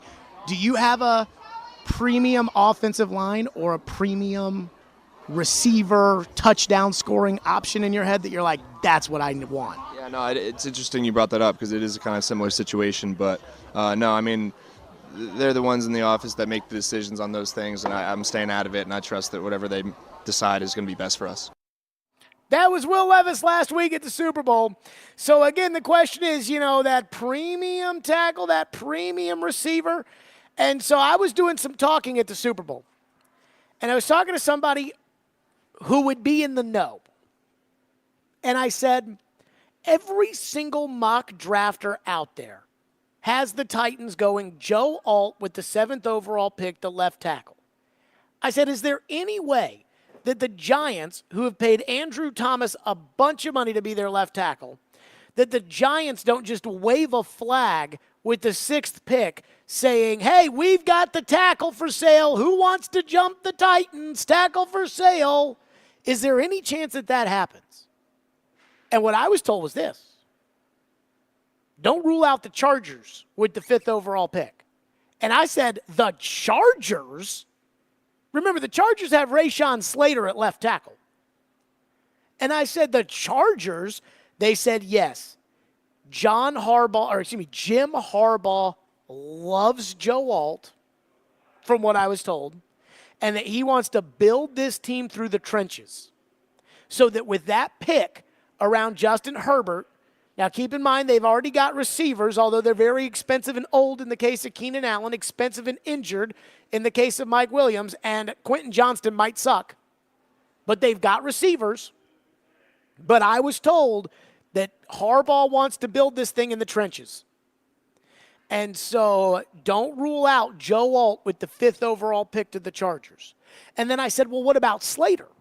Because Rashawn Slater is kind of the guy that we use for us people out there that argue for the idea of playing Skoronski at left tackle. Slater is the guy who has similar measurables and has been a Pro Bowl left tackle.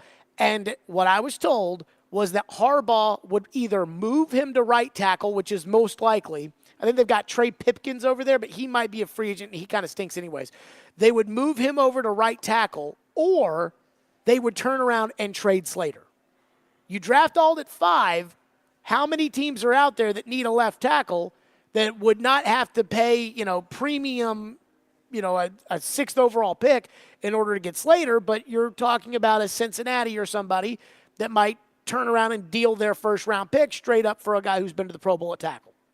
So, again, if you want to know what I heard is do not discount the Chargers. I think we all know that the first 3 picks are most likely quarterback, quarterback, quarterback.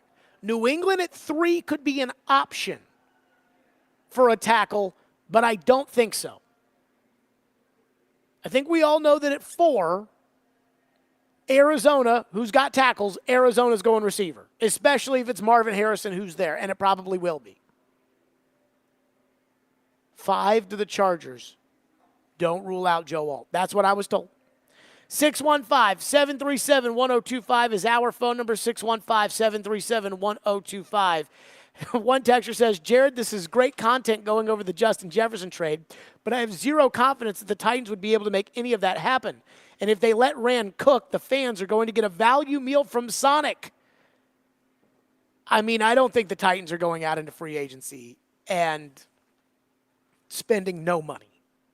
Like, I don't think the Titans are going to get out into free agency and walk away with Gerald Everett and Jonah Williams and Tyler Boyd and Shelvin Rankins and Josie Jewell and call it a day. Like, I think there's going to be some top-of-the-market money that's spent there. One texter says, do you believe that Treylon Burks deserves a chance to be the guy with Brian Callahan? Maybe the new offense and route concepts could be huge. The Titans need to maximize the players they already have, and Burks is stronger and faster than both Jefferson and Ayuk. They just had better schemes. I don't think Burks is faster than those guys. Burks ran a 4.55.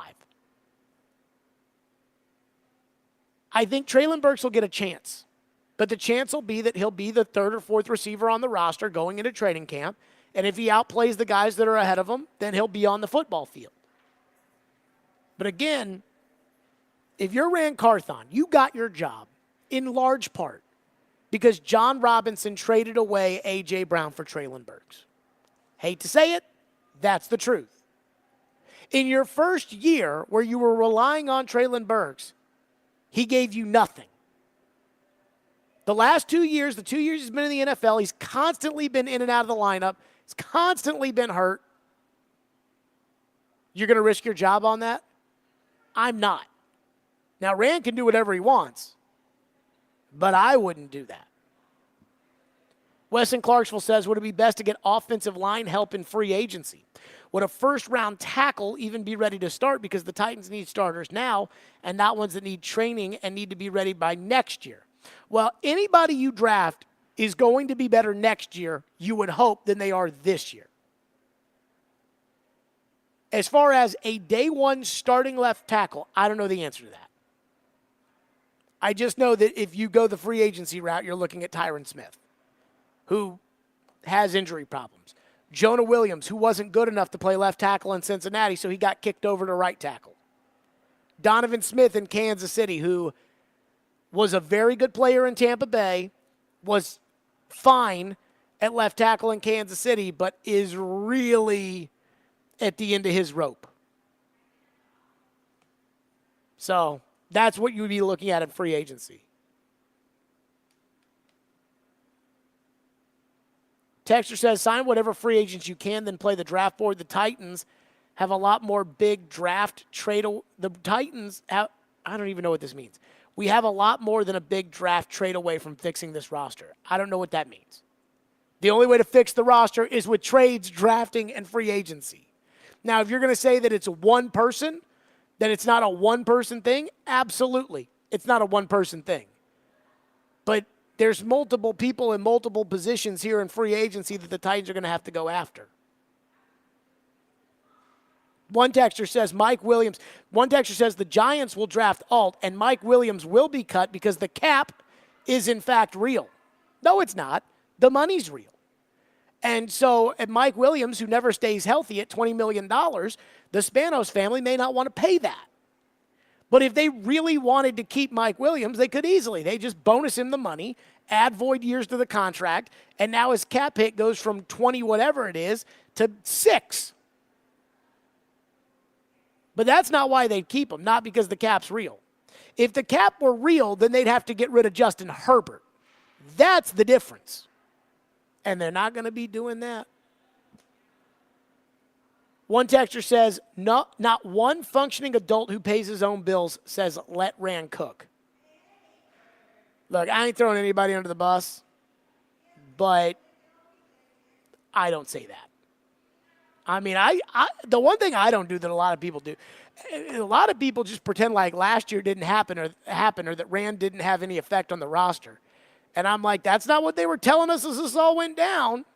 It's convenient now. Oof. Michael in Mount Juliet asks, would you take Neighbors or a Dunze over Alt?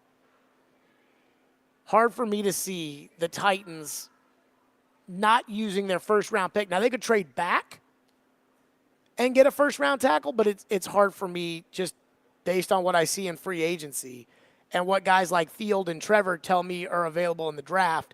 It's hard for me not to think that the Titans won't, in some capacity, use a first-round pick on a left tackle.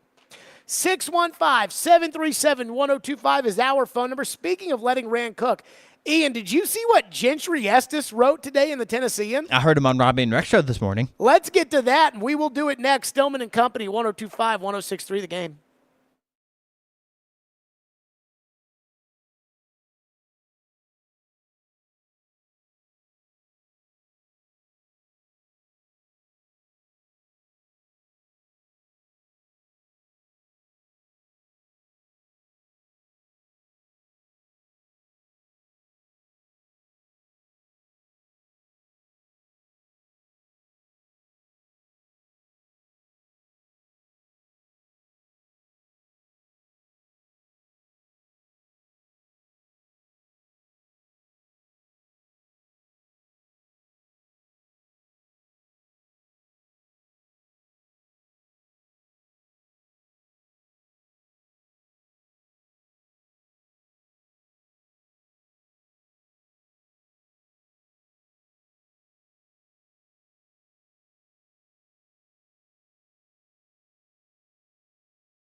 Stillman and Company, 102.5, 106.3 The Game, streaming live on Twitter, Twitch, YouTube, and Facebook live from the Spring Hill Heating and Cooling Studios here at Bridgestone Arena. Preds tonight taking on the New Jersey Devils, 7 o'clock puck drop. Barry Trotz will be with us in an hour-ish. You know, Barry may be a little later than 5 o'clock on the dot, but we will be talking to Barry in the next hour, as we always do on Tuesdays here at Bridgestone Arena. So Gentry Estes wrote a column in the Tennessean today, which I saw, and I was like, finally somebody else sees the light. Finally. The headline of Gentry Estes' column, quote, "The Tennessee Titans sure are trying hard to make you like Rand Carthon." That is the headline from Gentry. And what it is it is Gentry recognizing the fact and addressing that the Titans, basically Gentry calls out the Titans for only going on state-run media to share their plans of full sunshine, rainbows, and just optimism pumping through every orifice of their bodies. The headline, again, that they're trying to make you like Rand Carthon might as well be, quote, "Titans fluff sounds like bullcrap," because that's what it is. I don't mind the fact that the Titans want everybody to like the general manager, or that the Titans addressed the fact in his sit-down that he didn't go to the Senior Bowl, or that Chad Brinker, again, wants everybody to know how much he believes in Rand Carthon and how much he wants to work with Rand Carthon and believe in him to build a champion. I don't have a problem with that. I have the problem of how constant it is. And not only how constant it is, but also how divided it is. Divided's not the right word.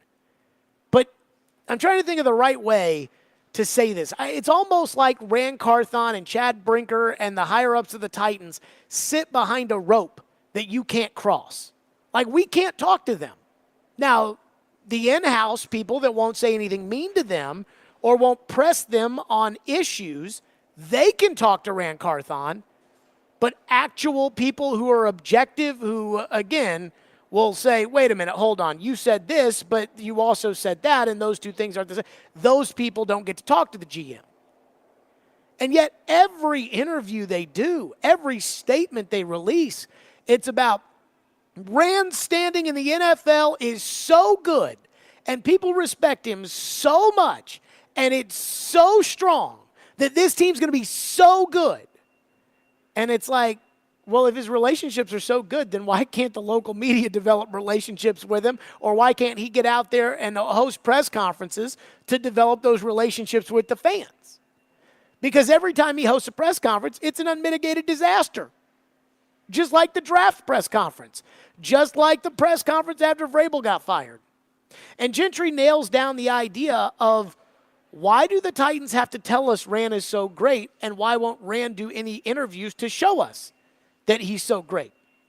As Gentry writes, quote, "Nothing against Brinker, but it's irritating to be told through state-run media how you wish," in italics Gentry writes, "the public could get an unfiltered view of the Titans general manager when the Titans have been the ones keeping Carthon from unfiltered settings for much of the past year." Perfect. I mean, all they do is sit there and tell us about how great Rand is. Well, can Rand get in front of us? No, can't do that. So then the question has to be, why does Rand have to hide so much? If Rand is such a good general manager, if Rand's relationships are so great, why has he not cultivated them within the local media? If he's so great and has such a great plan, why does he not get up and articulate what the plan is? Brian Callahan got up in front of everybody, and Brian Callahan told everybody what his plan was. Brian Callahan revealed how he feels about wide receivers versus offensive linemen, and yet at the same time, he did not reveal that the Titans would be taking a wide receiver in this year's draft. He talked about what he wanted on defense and did not reveal a single thing about who the defensive coordinator was going to be. It's not hard. It's not like these other general managers get up there and tell you exactly what they want to do. but they at least give you an idea of what they're thinking. With the Titans, Rand doesn't even do these press conferences. He doesn't talk. He said that there would be plenty of time for him to talk in the offseason, that there would be plenty of time to go over the vision once they hire the coach. You know how many press conferences he's done since then? 0. Jerry Jones, who owns his team and doesn't have to do press conferences, has done more press conferences. Gentry writes, quote, as Brinker's comment demonstrates, the post-Vrabel Titans have seemed quite concerned with trying to convince their fans about Carthon. In announcing his recent promotion, Amy Adams Strunk said, Rand Carthon makes the Tennessee Titans a destination for the league's top talent. Gentry writes, hyperbolic praise meant to sway public confidence can sometimes have the opposite effect. The more it happens with Carthon, the more it'll be fair to question why the Titans feel the need. And I couldn't agree more. The more I hear, again, it felt so forced listening to Chad Brinker on that podcast talk about how great Rand Carthon was that it didn't feel authentic. It felt like he went on this podcast just to talk about how great Rand is without giving us any real specifics of how the team's going to get better or what they're going to do. In fact, Ian, can we get that cut up of all the times? And again, this isn't all of them. It's just a compilation of the things Chad Brinker went out of his way, sits down to do a podcast to talk about the Titans, and listen to how much time he spends just pumping the tires of the general manager. Rand is a tremendous person as far as an evaluator and the relationships he has around the league, and we really wanted to allow him to flourish in that role. Rand brings in a lot of good people, and that's something that this organization can be proud of first and foremost. I do know we have the right GM. You know, Rand Carthon's going to do some great things. He and Brian Callahan just kind of getting this team together. There's a lot of excitement around it. Hope is a powerful thing. We're hopeful that the fan base sees that and is excited about what we're doing. This is where Rand Carthon is just masterful. He has these relationships with these players in a way that most of us in the building don't. We're just so aligned, he and I, and Rand talks about that he has this acronym FIT, fast, instinctive, and tough football players, and I love that. I was like, man, I love that. That's kind of an identity of the team that you want to build. Yeah, Rand's a big part of that. Rand's the one that's really connected with those players in a way that probably no one else has in the building. Think about that. Did it not feel kind of forced? My favorite part was, hope is a powerful thing, and we hope the fans see that. What? What does that mean? And finally, somebody else sees it. Like, I listened to 50 minutes of Chad Brinker on the Titans podcast, and I'm about to throw my phone 2 weeks ago as I'm sitting here listening to this because it's all just fluff and sunshine pumping and bull crap, and I'm like, guys, what's the plan? I don't need you to explain to me about how signing guys who have been cut by other teams is like shopping at Costco. I'm not stupid. I get it. But what's the plan? Like, how do you see using the money this team's going to have? Not, well, the way that we could go about building our team is we could go about using free agency as this way or that way or whatever. I mean, it's unbelievable. And finally, somebody's onto it. Somebody's finally onto it. Somebody else saying, yeah, let's do some press conferences, please.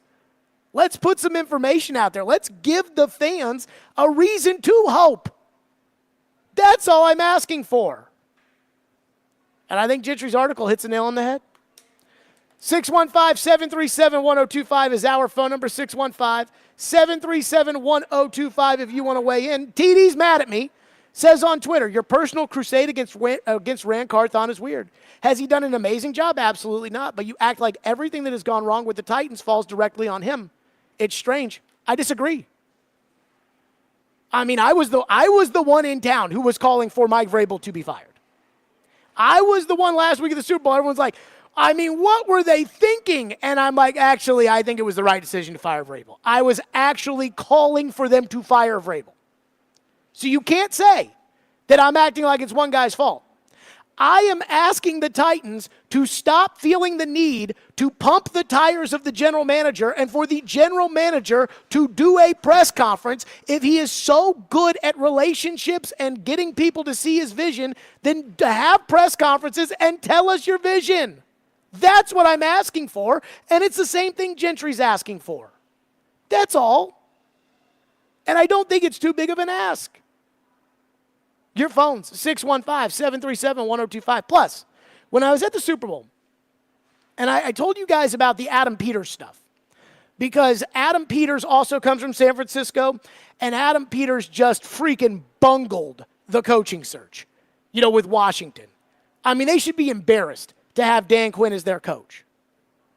And the way that they got, stood up on by Ben Johnson and everything.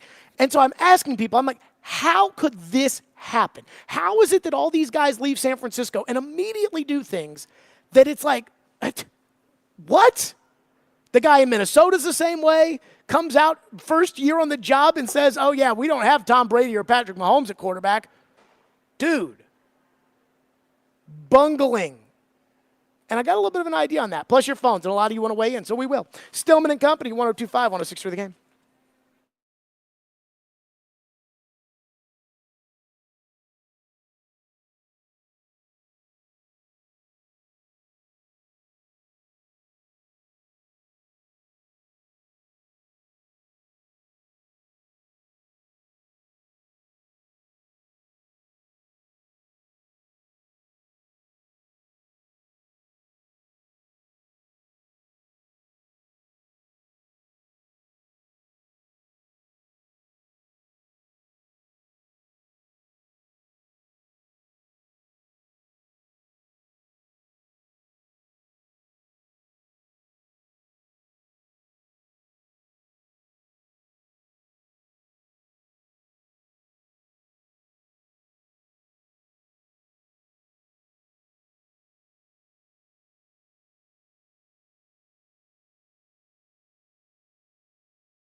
Who Max drafted Avonte. this offensive lineman last year and never plays? That was that Vrabel's court. This guard who has done Oh, nothing. no. Don't get me started on that because I used to work with Floyd Reese, the old Titans general manager, one of the smartest guys I ever knew. And he told me if you take a guard in the top 10, he ought to go right to the Pro Bowl every year and on his way to the Hall of Fame. John Hanna. That's not even – and like Quentin Nelson with the Colts, he's done that. He's in the Pro Bowl every year. Who's the guy that drafted this guard? So it's Vrabel and the current GM were collaborating. They did not tell anybody who had final say last year, and they collaborated on drafting the guard out of Northwestern. So Cawthon's got to take some hits for that. That's a horrendous pick. Everybody Horrendous. in Nashville defends it except for me, and I get yelled at every time I do it. You cannot defend that pick. That's a terrible pick. You don't take an offensive guard with it. What number pick was it in the draft? 11. You don't take an offensive guard with the 11th pick in the draft. That's a horrendous pick. You can't do it. That was Mad Dog last week at the Super Bowl being like, hold on, so was that Vrabel's fault? And the way it feels right now is it's like, no, but everybody says that anything bad was Vrabel. I don't know. And then I get yelled at about everything. So Gentry writes a column basically saying if Ran Carthon is so great, which the Titans are trying to tell everybody that he's great through their state-run media without doing press conferences, without, again, sitting down in front of anybody else, why don't they just let him do a press conference? Why don't they just let him do that? And then, again, I think the headline says the Titans are trying to get you to love him. But he should be doing the getting us to love him. One texter into the text line says, I don't care if the GM never talks to you guys in the media as long as the football team is winning. Guess what, texter? They ain't. I just got back from the Super Bowl. The Titans are completely irrelevant nationally. Nobody was talking to me at all about anything to do with the Titans except for, why'd Vrabel get fired? That's the only thing anybody wanted to talk about. Texter says they aren't playing again for 7 months, so relax on Ran. It may kill you, but you're going to have to wait and see if he is doing well or not. Sure. But this is a daily talk show. This isn't we work once every 7 months. This is a daily thing, so we evaluate on a daily basis if somebody is doing what they're supposed to be doing on a daily basis for this team to be successful. That's the issue. One texter says, hope is not a strategy, Chad Brinker. I mean, they got a lot of hope. Texter says, obviously Vrabel let everyone in the building know exactly what he thought about Carthon on the way out, and it clearly touched a nerve. That is why the Titans are so aggressive in terms of defending Ran Carthon. He's the GM, and he's responsible, and honestly, I hope that the Titans aren't just trying to protect him. Now, let me say this. Nothing the Titans do. I was just thinking about this, in the context of Adam Peters in Washington. Nothing the Titans do lacks ambiguity, right? It's like everything is a freaking question. Even that Mad Dog question, right? Of like, who drafted the guard with the 11th pick? Well, you listen to this person, and then that person says, and then this was Vrabel's fault, and then this one was this guy, and this was even the titles that they gave everybody, right? Chad Brinker is the president of football operations. Ran Carthon is the executive vice president and general manager. Is that not confusing to anybody? So what's Chad's job? Oh, well, Chad runs kind of the other stuff outside of football that is under the football umbrella, right? He's not trying to sell season tickets, but he is in charge of the IT department, the communications department, Jim Wyatt, all those kind of things. The field maintenance, the equipment, all of that stuff. Chad's in charge of that. Okay. And what's Rand in charge of? The players. Okay. Who's going to the Senior Bowl to scout the players? Chad. What? And why would they give him the title of president if Rand is the executive vice president? Because in no business is president is president below vice president. Why do you need to do that? Why can't you just do something that everybody can understand without having to launch an investigation every time you make a decision? It's not that hard, is it? But that's not, again, the Titans, they do things their own way.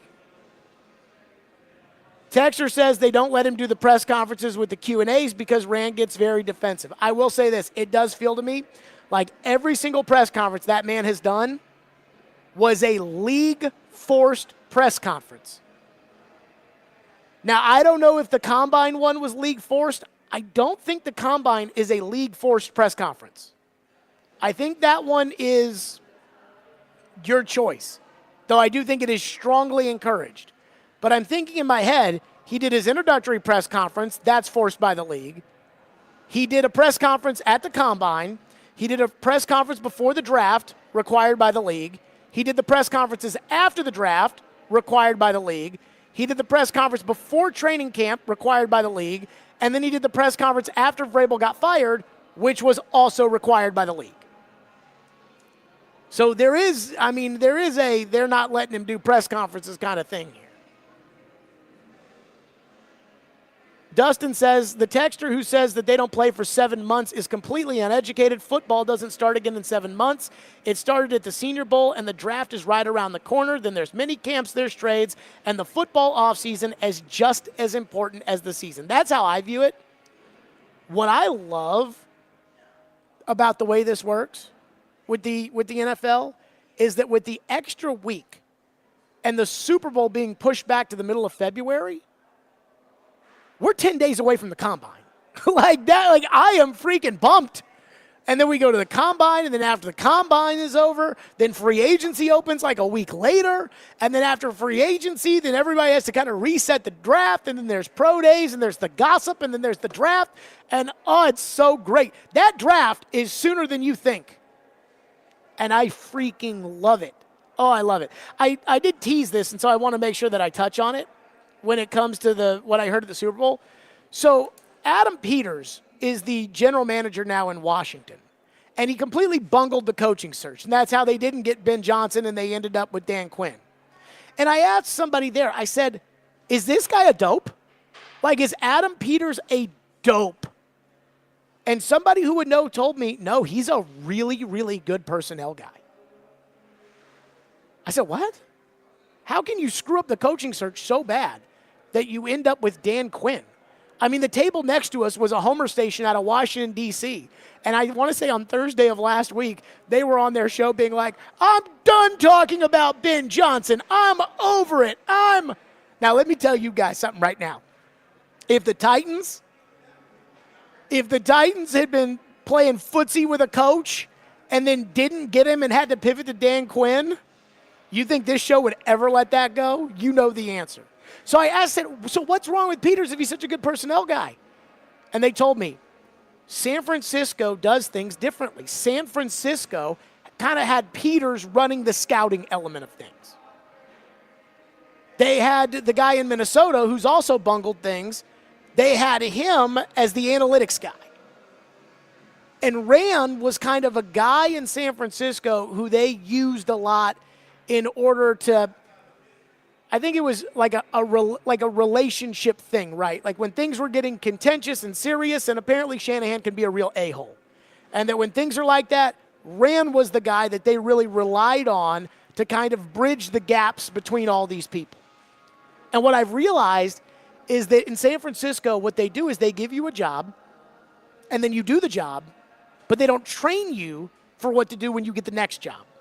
And that's how Adam Peters, who was so well respected as a personnel guy in the league, freaking bungled the first thing that came across his desk.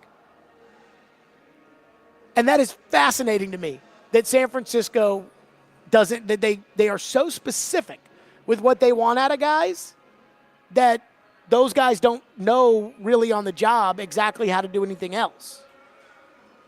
And again, that's how Adam Peters goes out and immediately bungles the coaching search. Immediately. Trevor will join us next. Trevor Maddich, we have got a lot of draft to get to. Because again, I heard at the Super Bowl that the Chargers are the team to be careful of, to look out for when it comes to Joe Alt. What does Trevor make of that? What does Trevor make of the tackle situation? What does Trevor make of trading down in the draft? We'll do that next. Stillman and Company, 102.5, 106.3 The Game.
Stillman and Company, we are live at Bridgestone Arena, and the Combine, again, is just a couple of weeks away. It is amazing how with that new 1 week that they pushed back, apparently the NFL, the Combine is right around the corner. And we are joined, as always, by Trevor Maddich, brought to you by ESPN Bet Sportsbook and Houston Clinic Orthopedics when experience matters. So, Trev, all I hear, I've looked at every mock draft for the most part, and it is constantly Joe Alt to the Titans, Joe Alt to the Titans, Joe Alt to the Titans with the 7th overall pick. And yet somebody told me at the Super Bowl this past week when I said, are the Giants at 6 going to be able to wave a giant flag to teams across the league to say, hey, if you want Joe Alt, trade with us because Tennessee's going to take him at 7? And I was told to watch out for the Chargers. And I said, what? And they said, yes, Alt is so good that Harbaugh loves him and that Harbaugh wants to build this thing in the trenches. He could move Rashawn Slater to right tackle, and he wants to protect Justin Herbert. Trevor, you know Harbaugh from all of his dealings in college. You know Alt. Is that crazy that a team with Rashawn Slater at left tackle would be interested in Joe Alt? Is it a smoke screen? What do you make of it? Well, that's not crazy at all. When you look at Harbaugh at Michigan, he built those teams around ferocious offensive lines and defensive lines. I mean, he had 2 consecutive offensive lines win the Joe Moore Award as the best O-line in the nation in college football. And then this last year, they were also very good, one of the best, if not the best, in the Big 12, although they didn't win the Joe Moore Award this past season, but helped pave the way to the Michigan National Championship. And during that time, their top wide receiver was Roman Wilson. Roman Wilson is a very good receiver, but in college football, he was not one of those guys that scared you, like Rome Odunze of Washington or Malik Neighbors or some of those guys at LSU. This is Jim Harbaugh's mindset. It's about toughness. It's about winning in the trenches, and it wouldn't surprise me at all if he wanted to take the left tackle, Joe Alt, or some other left tackle, Olu Fashanu, or somebody else at that position. Trevor, what do you make of the fact that it looks like, from talking with Field Yates last week at the Super Bowl, it feels to me like if the Titans get out of the first round, there will not be a starting tackle there. We're not at the point to where people have been cut, yet on the contracts, but left tackle does not look overly promising in free agency with Tyron Smith, who I think, has got some injuries that he's been dealing with, Trent Brown, who's got weight issues, Mekhi Becton, who's been a bust. It just doesn't look like left tackle is very prominent in free agency. I mean, are the Titans almost at a point to where even if it's not with the 7th pick, they have to take a left tackle in the first round?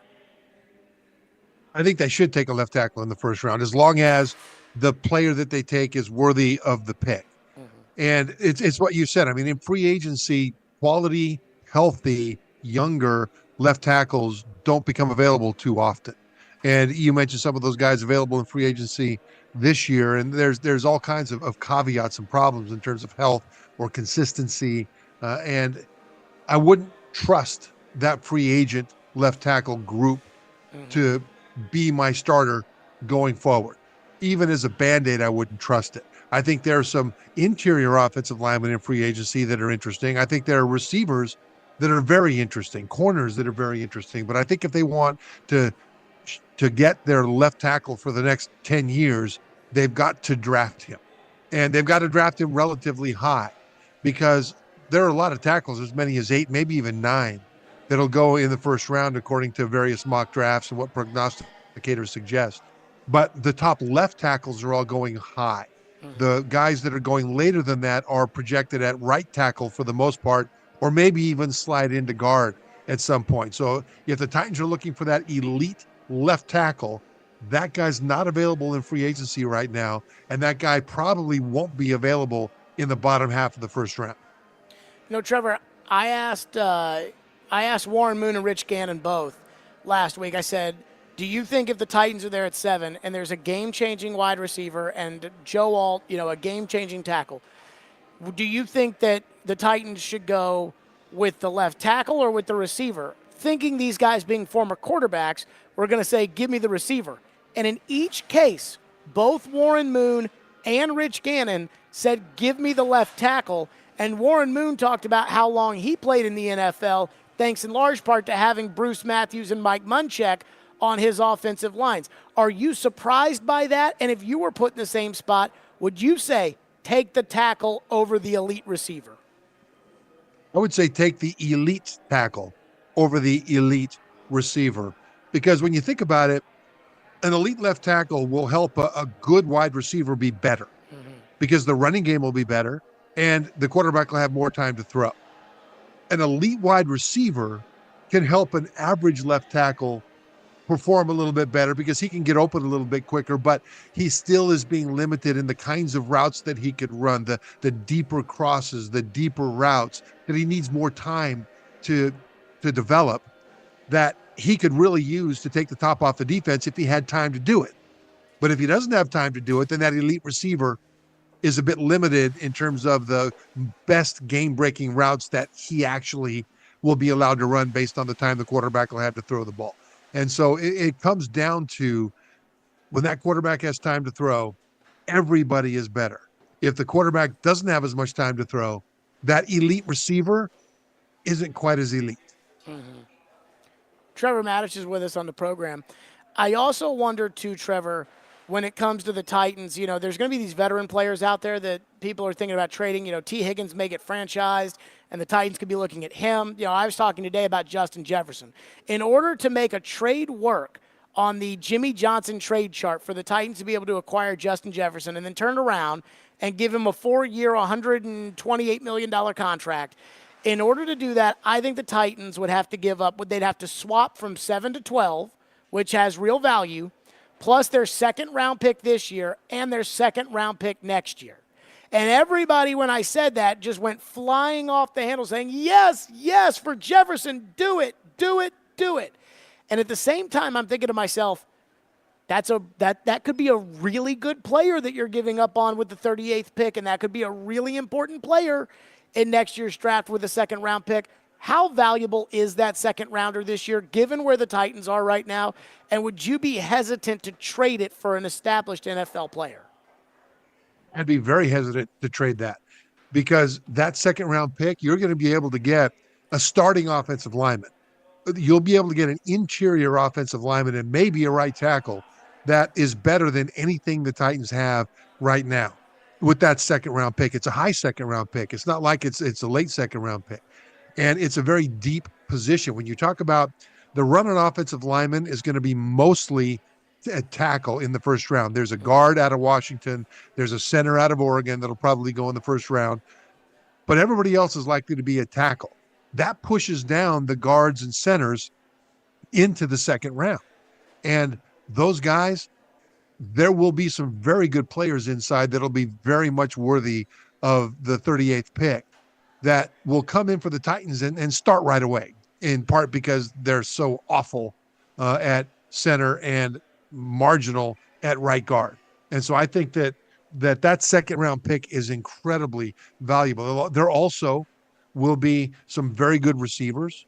There'll be some good corners that will be available. And corner, I think, is kind of getting lost in the shuffle a little bit. I know you talk about it, Jared, but you've got both starting corners for the Titans that are going to be free agents here. And it looks like they might have to replace one or both of them. And cover corner is one of the key critical positions. We saw L'Jarius Sneed, for example, of the Chiefs, was talked about a lot over this playoff run about how he was able to shut down the top receiver of opposing teams and how valuable that was to the defense. Well, the Titans don't have that guy on the roster right now, even if both guys are able to be re-signed. So corner is an important position. And that second round pick, there will be corners available that will upgrade that defensive roster. Now, having said all that, from a standpoint of receiver, I don't think they need to trade for a Justin Jefferson to have a huge upgrade to their wide receiver core. If they're able to draft one with the second round pick, great. If the top two left tackles are taken before the Titans draft at number 7, that means that one of the elite receivers is going to drop to number 7. And the Titans can take one of them and then figure out a way to trade up into the first round to try to deal with the offensive line as best they can. But there's some guys that are out there. I mean, Michael Pittman of the Colts is a guy that would upgrade this wide receiver roster. Mike Evans of Tampa Bay would upgrade this receiver roster. I mean, there are a number of guys. T. Higgins, I believe, is available, wide receiver for the Cincinnati Bengals. He's going to get tagged. He's going to get tagged. Okay, well, if he's not going to be there, then there are some guys in free agency that they can bring in, and for the cost of money rather than the cost of a draft choice, they can upgrade their wide receiver room.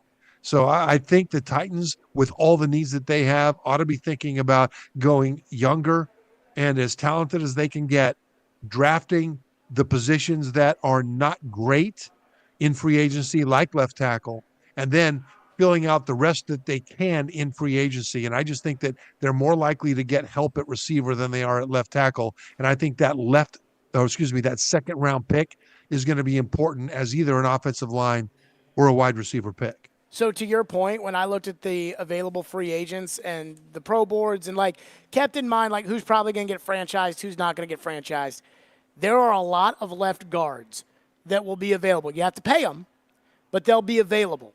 There are not a lot of starting caliber tackles that will be out there. Is it totally out of the realm of possibility if you were Bill Callahan and I was sitting down with you of playing Peter Skoronski at left tackle? Because if I'm going to play him at left tackle, I need to make that decision now so I can go into free agency and get a guard, or I need to know that so that when I go to the combine, I know that I'm looking at the left tackles, whether it's Mims or the kid out of Oklahoma or the kid out of Oregon State or the kid out of Penn State, that I'm looking at left tackles because I'm probably going to have to draft one. I think Skoronski can be one of the best guards in the league. I think he would be a very good left tackle, but he's got more upside to be able to be a playmaker. As much as you can call an offensive lineman a playmaker at guard. If I were the Titans, I would leave him at guard. I would draft a left tackle. I would let those two guys develop side by side over the course of the next 4 or 5 years, and then try to re-sign them both. Because as you look at the best offensive lines in the league, and more importantly, as you look at offensive lines that went from being poor to good, in other words, great improvement, a lot of the time it's not because they added so much talent, but because they allowed continuity to develop. They kept the same 5 starters in place as much as they could over the course of several years, and they got better production out of the unit as a whole. And I think by drafting that left tackle and leaving Skoronski at left guard, they have a chance to do both things: upgrade the talent at left tackle, but then let those guys develop together as a two-man unit as they fill out the rest of the offensive line.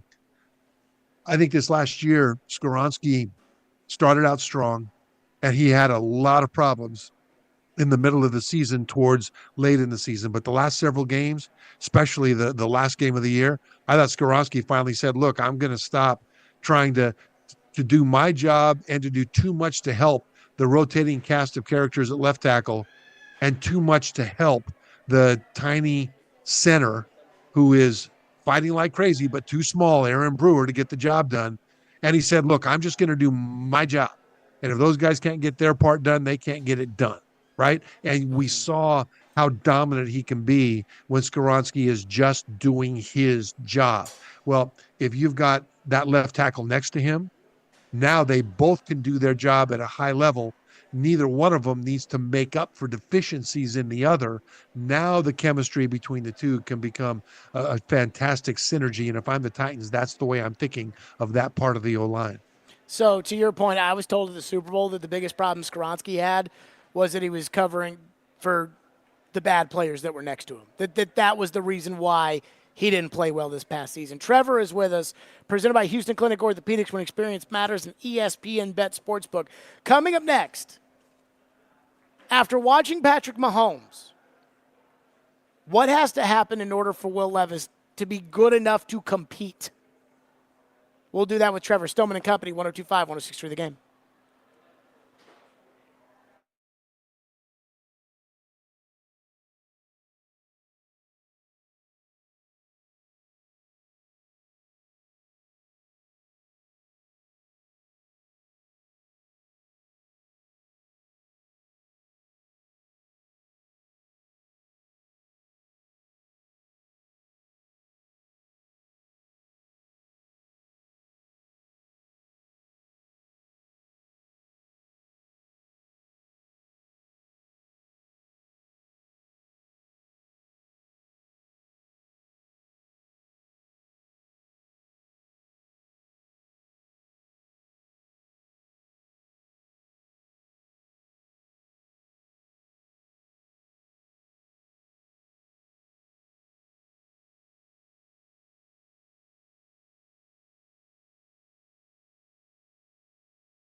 Trevor Maddich is with us, presented by Houston Clinic Orthopedics, when experience matters, and ESPN Bet Sportsbook.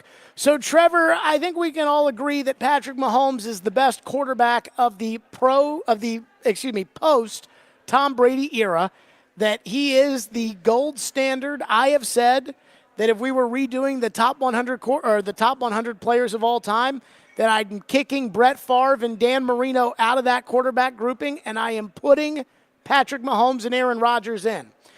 So I start with this.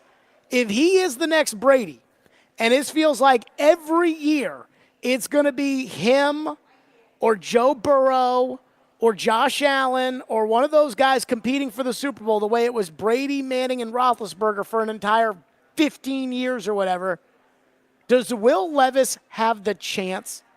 Does he have any chance of getting to a level where he could consistently compete with those guys? Well, it would be unfair to him to say that he has to be better than they are. At the same time, right now, nobody's better than Mahomes. And so nobody's winning Super Bowls, it seems, but Mahomes. The Eagles got their championship with Jalen Hurts having a magical year at quarterback. But I think Levis has the makeup and the physical talent to be able to get to the point to where he can compete. Now, that competition will not be won by the Titans if it is just purely everything equal and it's Levis against Mahomes. Sorry, it just ain't going to happen. That's why Brady won so many Super Bowls. It's got to be the team around him also has to have enough advantages that it'll make up for Mahomes and all the things that he can do. But the thing that Levis can do physically is throw that ball forever. I mean, forever. And so if he's got the offensive line to give him time to throw, and if he has the receivers that can get open down the field, outrun the defense to those deep spots, and then track the ball and finish the catches on a regular basis, something like a Tyreek Hill. Doesn't have to be as fast as Tyreek, but somebody who can serve the same role, that pushes the safeties deep and gives them lots of downfield chunk passing plays, then that will maximize what Will Levis can do the best. Now, Mahomes, he has a strong arm as well. But if Levis can go out there and match him big play for big play down the field, then the Titans have a chance to be able to compete on that level. Now, a lot of things have to happen, not just with the team around him, but with Levis as well, in order to get him to that point. But we have seen he does have the physical tools to be able to get to that point if he's able to develop. Trevor, when do you think we'll start to see if Levis is headed there or not to be able to be a franchise quarterback? So I think he's already on that trajectory, Jared. I think we saw a lot of good things from him this last year. We saw accuracy down the field. We saw improvement in his trajectory. You know, we've talked about how at Kentucky, when things went bad for him last year because his receivers weren't that great, his offensive line all went off to the NFL. And when he was under pressure, he defaulted to his fastball. He would sling that laser and okay. In the NFL, that'll just get you lots of incompletions and interceptions. This year, we saw him improve on layering the ball to throw a higher trajectory to drop the ball into the second level. We saw him throw some punts. I mean, some super high sky balls that came down deep down the field that allowed the receivers to adjust and box out the defenders and get into position to make the catch. And so we're seeing him improve with not his arm talent, but with the skill to harness the arm talent into the kinds of throws that he needs to make based on the kinds of throws he's trying to make, and that's good. We've seen him mentally handle the stress of getting hit left and right and up and down all the time. His offensive line was criminal in the way that they got him hit last year. But instead of freaking out and just dropping back to pass, looking at the pass rush and trying to get out of pressure, he would drop back to pass and try to solve the problem with his arm as much as he could. And that ability is something that I expect him to get better at. But it's one thing for Titans fans to watch going into next year. And another thing I thought that Levis did this last year so well was that when things were going poorly, you could see that he was an emotional guy. Sometimes it seemed like he was about to burst, but he was able to stay focused on the task at hand. And I think that ability, under the worst of circumstances last year with the pressure and lack of receivers, et cetera, I think if he continues that, then he has everything you need from a mental standpoint and from a physical standpoint to compete with the best of the quarterbacks in the league. Will he be the best of the quarterbacks in the league? He has a long ways to go to get to that point, but he's got the raw tools that if he continues to get them deployed into games and continues to improve on them, I think Will Levis is a guy that Titans fans can be confident in, can carry this team as they continue to build the talent around him. Trevor, did you think Kyle Shanahan was stupid for taking the ball in overtime? Yep. Thank you. Yep. As soon as they did that, I thought, I mean, the instant Fred Warner, the captain for the 49ers, said, yeah, we'll take the ball, I thought anybody who follows college football knows that in this situation, you play defense first so that you know what you have to do then on offense. Do you have to go for it on fourth down? San Francisco drove the ball down, and from where were they? About the 5-yard line, they finally kicked that field goal. Well, if they knew that they needed a touchdown, they wouldn't have kicked the field goal on fourth down. They would have gone for that touchdown on fourth down, but they didn't know it, so they did the safe thing. And the Chiefs knew what they had to do, right? Protect the field goal, don't take any chances, but within that, let's go down and try to get that touchdown. Knowing that was massive. And the change in the rule that allowed before it was the first offense that scored a touchdown, if they got the ball first, they win the game. So they take the opening kickoff of overtime, the offense scores a touchdown, game's over. The other offense doesn't get the ball. But if the first offense with the ball scores a field goal or nothing at all, then the next series, the other offense gets a chance to go down there and play. The change was that no matter what the first offense with the ball does, the other offense will get a chance to match it. And that's the change. And the fact that the 49ers players were saying in interviews after the game that they had no idea that was the rule is a epic fail by the 49ers coaches, because they should have been talking about on the sideline during the break between the end of the fourth quarter and the start of overtime, guys, this is what needs to happen. This is the rule. This is how the scoring goes. And you need to be aware of what the needs are of this moment. And the players didn't know about the needs of the moment because the coaches didn't prepare them. Trevor, you just gave me a great idea for a topic that just popped into my head with what you just said right there. You are the man. I just want you to know that. Trevor Maddich, as always, is presented by ESPN Bet Sportsbook and by Houston Clinic Orthopedics, when experience matters. Trev, great stuff. We'll talk next week. Thanks, Jared. Yep, Trevor Maddich joining us on the program. So Barry Trotz is currently in a meeting. Who knows what that means? He will join us later in the 5 o'clock hour, though he will be joining us today right here at Barrel House at Bridgestone Arena. Coming up next, I do want to hit on something Trevor said, because I think this aligns with how the Titans found themselves in the position they're in right now. You're thinking, wait a minute, what? What does that have to do with Kyle Shanahan and the overtime rules? We'll do that next. Stillman and Company, 102.5, 106.3 The Game.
Stillman and Company, 102.5, 106.3 The Game, streaming live on Twitter, Twitch, YouTube, and Facebook live from the Spring Hill Heating and Cooling Studios, Bridgestone Arena. Predators tonight, the New Jersey Devils, right here pregame in less than an hour with Max Barry Trotz later this hour. Puck drop at 7 o'clock, and it is Captain's Night, which means every captain who's been a captain for the Nashville Predators is going to be honored tonight as they celebrate the 25th anniversary, or the 25th season, I should say, of Nashville Predators hockey. So, Trevor Maddich, in the last segment, I said to Trevor, I said, was Kyle Shanahan stupid for taking the kickoff at the start of overtime?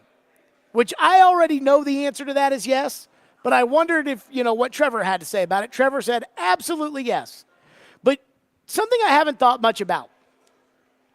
This whole idea that the 49er players did not know about the overtime rules. And the dichotomy of that and the Chiefs players, where Mahomes and everybody else were saying, oh my God, they drill it into us every week about how the rules in overtime are different. And think about it, this has now been for 2 years, and they've gotten to the Super Bowl each of those 2 years. And so that's 3 playoff games, 4, that's 7 weeks of them sitting down with the players saying, guys, here are the overtime rules. They are different in the playoffs than they are in the regular season. Quite frankly, I just assumed that everybody knew they were different. I knew they were different. Now, again, that's my job to know that those things are different, but it's also kind of their job too. And then I'm starting to think about this, and I'm thinking about how San Francisco's players didn't know. If San Francisco's players didn't know, it's because of one reason. It's because Kyle Shanahan didn't tell them. And it hit me. Ian, remember how I was talking about Adam Peters, I think he was director of player personnel or something or another. Front office for San Francisco. Yeah, he was the number 3. Shanahan number 1, Lynch number 2, he was number 3. And he's now the general manager in Washington. And he completely and totally bungled the coaching search. In what way? Other than, I guess they hired Quinn, right? Well, they were supposed to get Ben Johnson. Oh, yeah, he kind of turned him down. And then they didn't get Ben Johnson. And then they offered Mike MacDonald. And then they didn't get Mike MacDonald, even though Mike MacDonald was up the street in Baltimore. Instead, he goes all the way out to Seattle. It was right down the street. And so they end up with Dan Quinn. Mm-hmm. Yeah, that was not an inspiring hire. That is a bungle if there ever was one. I mean, Kwesi Adolfo-Mensah, who's an analytics guy who was hired to be the general manager in Minnesota, he's had his fair share of bungles, including getting the job and saying, yeah, we don't have Tom Brady or Patrick Mahomes at quarterback, and then having to apologize to Kirk Cousins for it.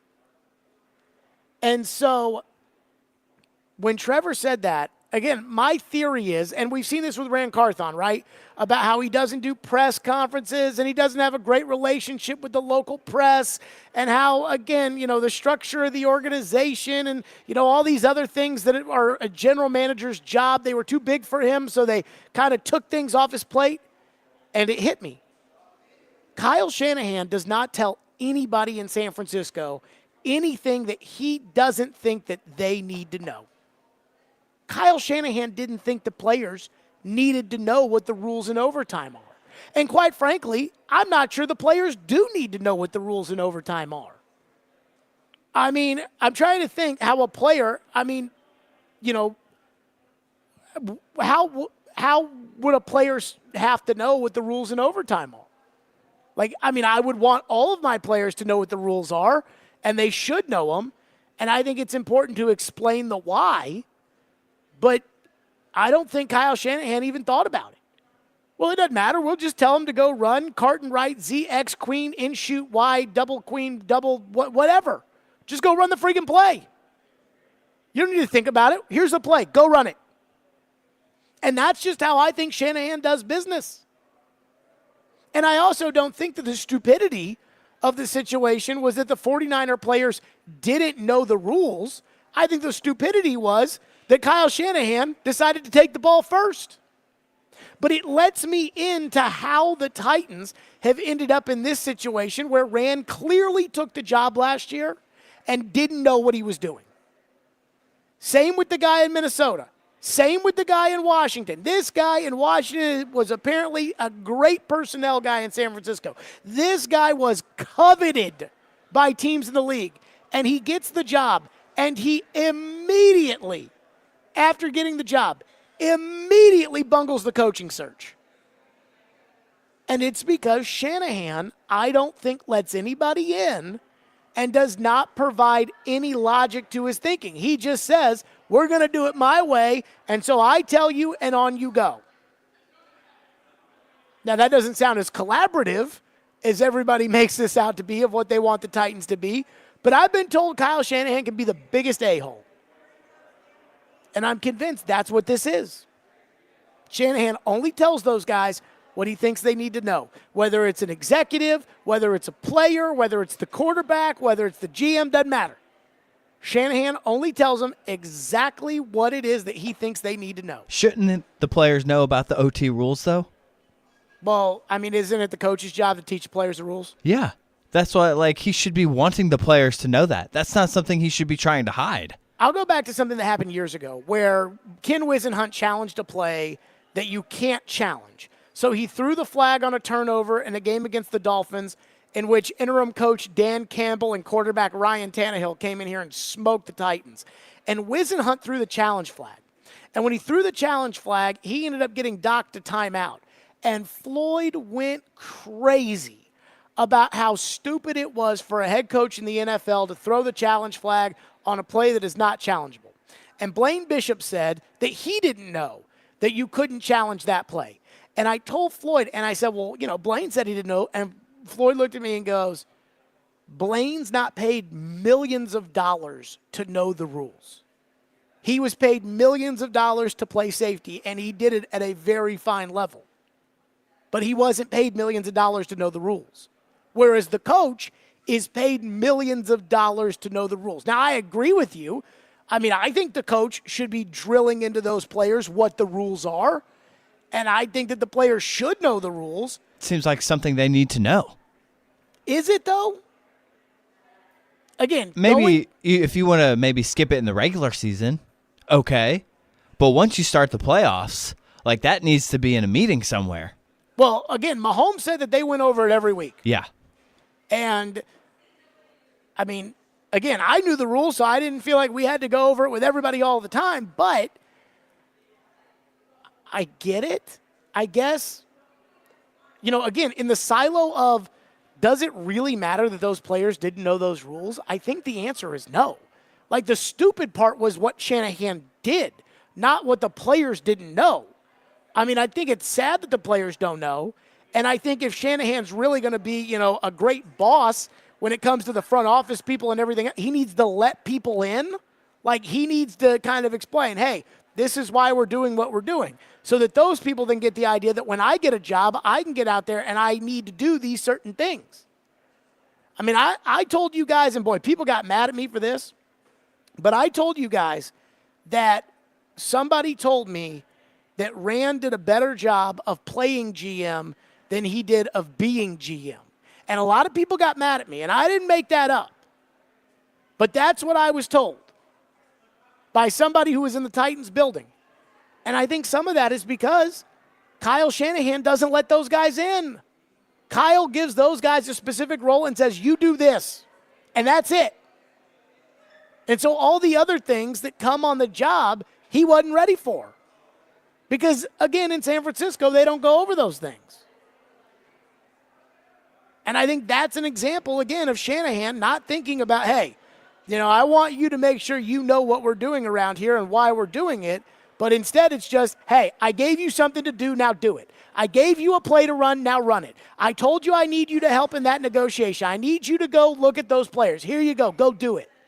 That's what I think's going on in San Francisco, and that's the problem that I think is being had here and in Washington and in Minnesota. 615-737-1025. A lot of you want to get into this. 615-737-1025. And so we will do that as we wait on Barry Trotz, who will join us later this hour. Stillman and Company, we continue. 1025, 1063 The Game.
Stillman and Company, we are live at Bridgestone Arena here where the Predators are getting set to take on the New Jersey Devils, and we are joined by Predators General Manager Barry Trotz, as we always are on a Tuesday, presented by Gary Force Acura.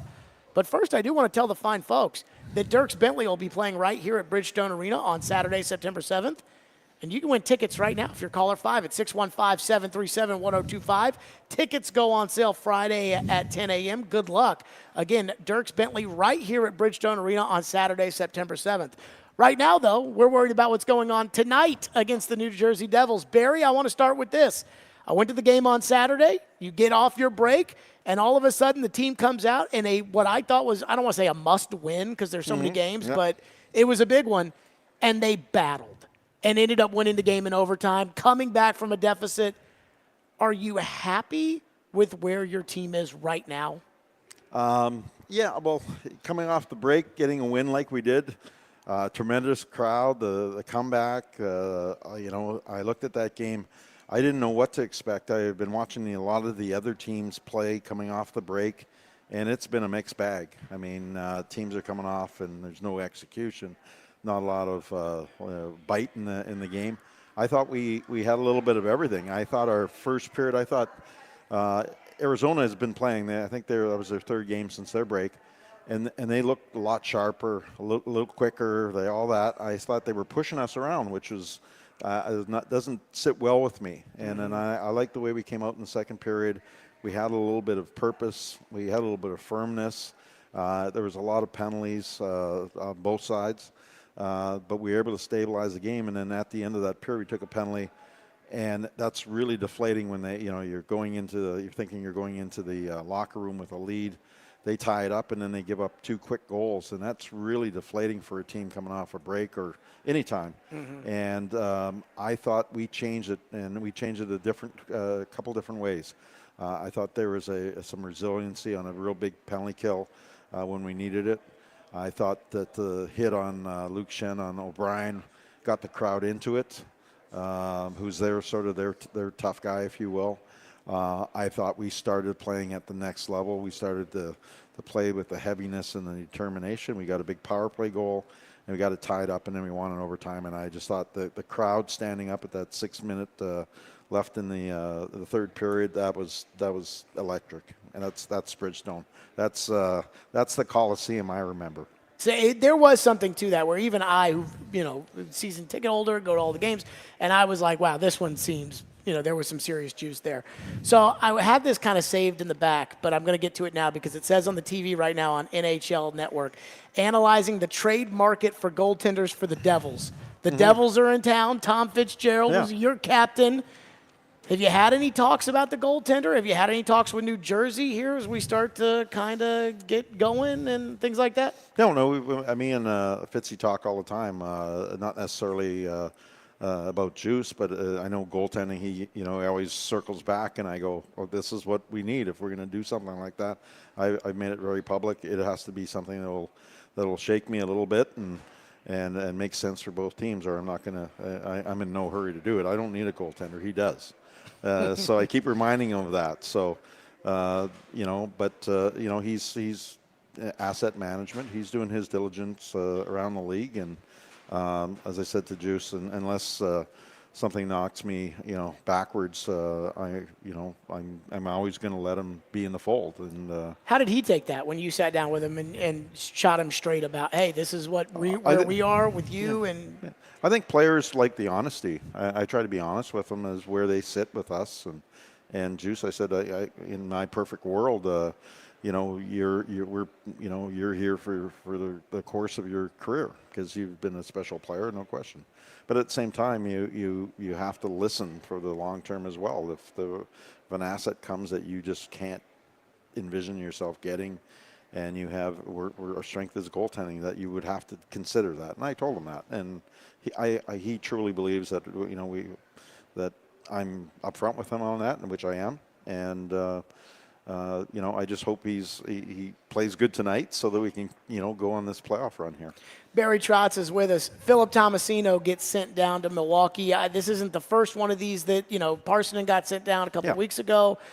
And I want to start on the Tomasino front, specifically for him. What is the goal? Like, what's the reasoning behind the move, and what's the goal for him to send him on down to Milwaukee? That's simple. It really, he's a good young player. I don't think he's playing enough right now. I don't think he's playing a big enough role. He's second power play a little bit. He's been, a healthy scratch a few times. His play has been, there's times when he's, playing really well, and there's other times it's not playing as well. To me, the long-term goal is Phil Tomasino being in our top 9 every night. He's not getting scratched. He's a contributing player night in and night out.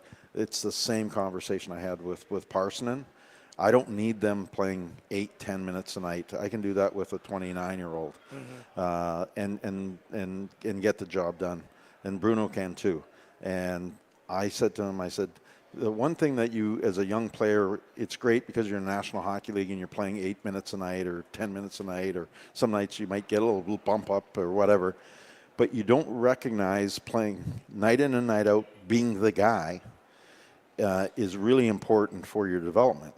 And I said, what young players don't understand, because it's, I'm in the National Hockey League, I'm, all this, but there's young players down in Milwaukee playing 20 minutes a night, playing every situation, and you don't recognize that they're passing you by because you never see them. They're in the American League. So I just wanted to give them a taste of that so that they understand, we're going to need you to be a bigger role for the future. So I love you as a player. That's why I'm doing this for you. It's like I don't want you to take a step back or wonder why guys are passing you. You can stop that right now. You can play in Milwaukee and get lots of minutes and lots of opportunity. And he was terrific. Tomasino, I think, was in his growth pattern, we've probably done it backwards. Not too many people start at the top of the hill and work their way down. Sure. Most people work their way up. And so it's very confusing for a player sometimes. So I think we've got him. He's mature enough now. He understands the process. He understands what he needs to do. He understands what he means to the organization. So I think it's for him, he's a big part. Like I would like to see our team, 3 years from now, and there's 9 forwards that are playing in Milwaukee, or maybe there's 7 forwards that are coming up, and they're playing together, and they're having success together, and they're playing a higher role. So that's the reason that Parsonen and Tomasino are down there right now. Is there a disappointment in the fact that of these young guys that the team really wanted to give opportunities to, whether it's Parsonen or Evangelista or Tomasino or Novak and Glass, that not one of these guys has really cemented themselves as a top 6 forward in the NHL to this point? Or is it too early to feel that way? Well, I think it's a little bit too early. I think that we've all given them opportunity to do that. I think the opportunity, I don't think one guy could say, I didn't get an opportunity. I think they all will say they got opportunity. So, from where we are, I think, I always say you got to be in that 24-year-old age bracket where you're mature, you physically, you've gone through some of the heavy lifting, the good things, the bad things that come with this game. But they're all 22 right now. They're not 24. So we have to be patient. I've been preaching that all along. So I want to do right by the player, because those players are going to be contributors to us. I don't have any doubt. How high of a contributor, I don't know yet. And that's what we're going to try to find out. By the way, right now they're breaking down the trade deadline between the Devils and the Preds on TV. Oh, yeah? Oh. And they were just showing Saros highlights. Barry Trotz is with us. So Igor comes up tonight, and again, a second-round pick, somebody who, quite frankly, in all the prospects that came up last year, kind of got lost. You've always brought up Ananasiev every time that you've talked about the different guys at Milwaukee. So I do wonder this. How much of Igor's promotion was earned by him, and kind of what are your hopes for him joining the lineup and what he can be for this team in the immediate future and the long-term future? Well, it's 100% on him. He's done a great job there. He's grown his game. He's one of the leading scorers. Him and Jankowski. He was relied on the power play. He's relied on the penalty kill, late game situations, offensively and defensively. He's been consistent. He's 6'4", about 215, and he can skate. And he's having offensive success. He was having some success last year when he came up when we right at the trade deadline, and he played 17 games and he got 1 goal. And I think the 1 goal was a little bit of a fluky goal, if I remember correctly. Mm-hmm. So that's sort of the growth pattern. You know, a player will pop. He'll come in. He'll catch your eye, and then does he produce or whatever? Every time a guy comes up, he's more ready to do that. So I look at Igor. He's going in the lineup right now, and he's going to play on the line with Jankowski. They've had some chemistry, and we're hoping that maybe, is his time to sort of put some back pressure on some guys. And we think he can fit a role in our hockey club. I think if he can kill penalties and Jankowski can kill penalties, we can take some minutes off of guys like Nyquist, probably the factor, because they play a lot, and we've got that big line is, I think they've produced 45% of our offense this year. That's a pretty big number. Well, as a fan, like Saturday night when you guys were down in the third period and then you come back and then like at the end of the game, then overtime, when I'm sitting there and I know the Predators need a goal, I'm waiting for those guys to get back out on the ice. Yeah, me too. Like, I'm sitting there thinking, like, okay, with this group that's on, and I don't want to knock any of the other lines, but when I'm watching them, I'm like, this line is probably not going to give me a goal. I need O'Reilly and Forsberg back on the ice because then that gives them a chance of tying the game up. And that is a little frustrating as a fan, thinking that, hey, like, can they get that second line that can give them that punch and pop? Yeah. And that's kind of where I'm looking at these young guys. One of these guys, they're not all going to hit. We know this. Oh, yeah. But just one of these guys to really kind of just cement themselves, whether it was going to be Tomasino or Parsonen or Evangelista or Igor or whomever, to just, put it down and say, okay, this guy belongs in the NHL. This guy can score goals in the NHL. You know what? I don't think there was a question there. But no, there's no question. You said it the best. You said what I would have said. I wanted some of these young guys to do that, and that's something that we have to build. We're going to try to build it internally. I'm going to try to do it through the draft, through trades. But this is a process. As I said at the start of the year, this team it's just enjoy the ride. We're either going to be, poor, or we're going to be sneaky good. And we've seen all three.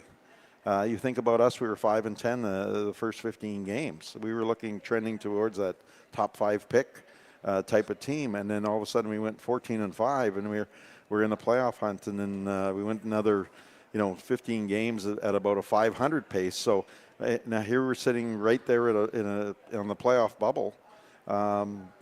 Those are important games to play, to be in a playoff race where maybe you weren't expected, but what a great development tool. So, but you're finding out as the season goes on to be in a National Hockey League and be someone who can produce on a regular basis, it's not easy.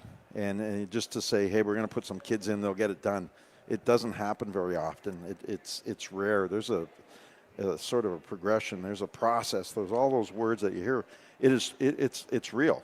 And our guys have done it. You see, that Evangelista looked like he was going to get about 80 points this year.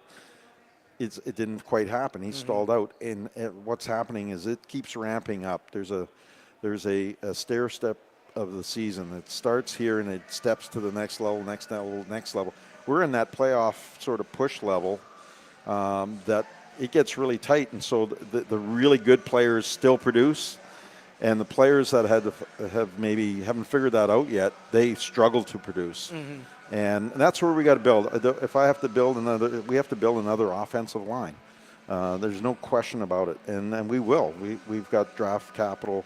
We've got some good players. Some of these guys are going to get there, but we just have to be patient. And I wish I didn't have as much patience as I have, but I've just seen it for 25 years. You just got to be patient with some of the guys that are really going to make it. Mm-hmm. There's some guys you're patient and you go, they're not going to make it. We'll figure that out. I was kind of hoping he was going to make it, but he is what he is. Barry Trotz is with us.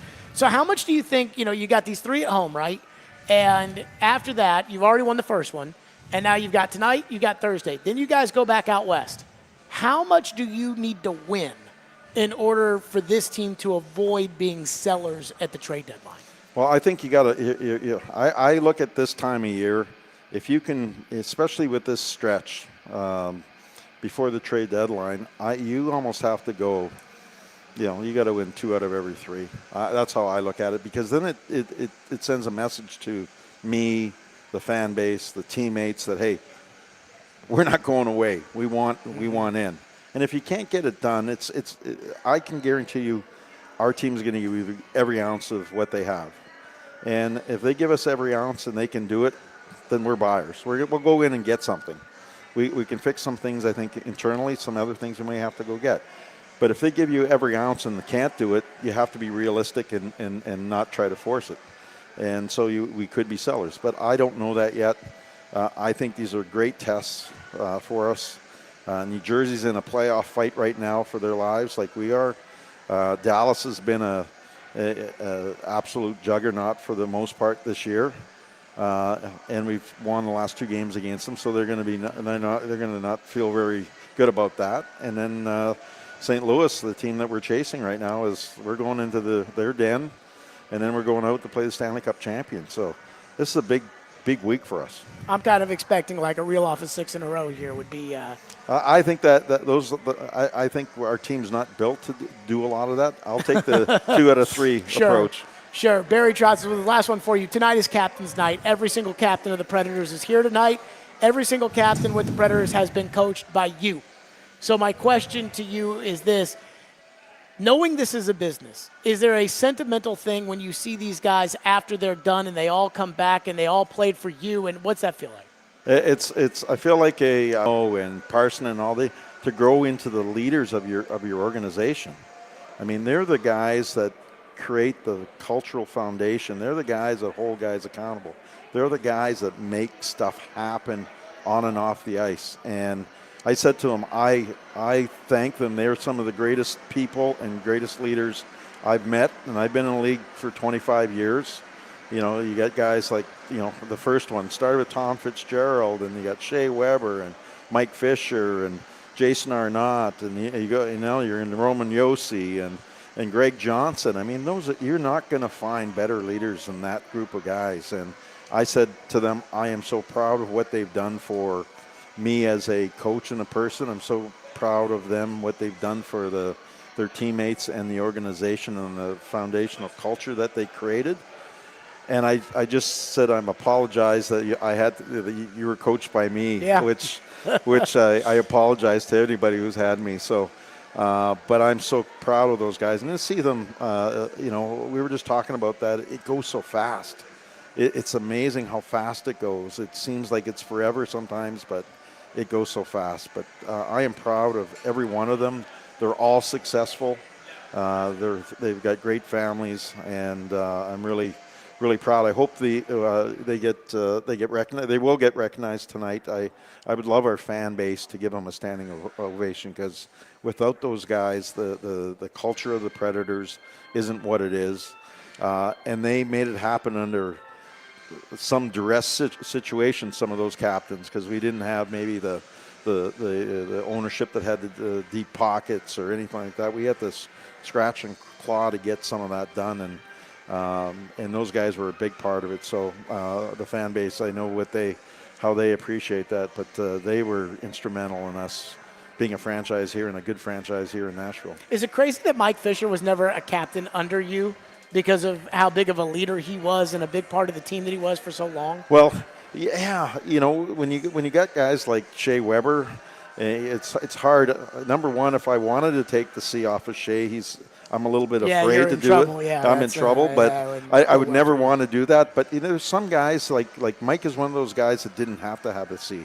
Mm-hmm. He just leads. So I always considered him a captain. Pecorino was the same thing. He was always a captain on our team. But those guys don't need C's, and neither did Shea. I mean, all you need is a death stare from Shea, and your game was going to get back on track. So right now, please get over there.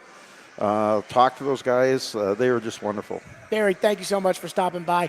Good luck on the road trip that's upcoming. You got one tonight, one here Thursday, and then you guys are out on the road.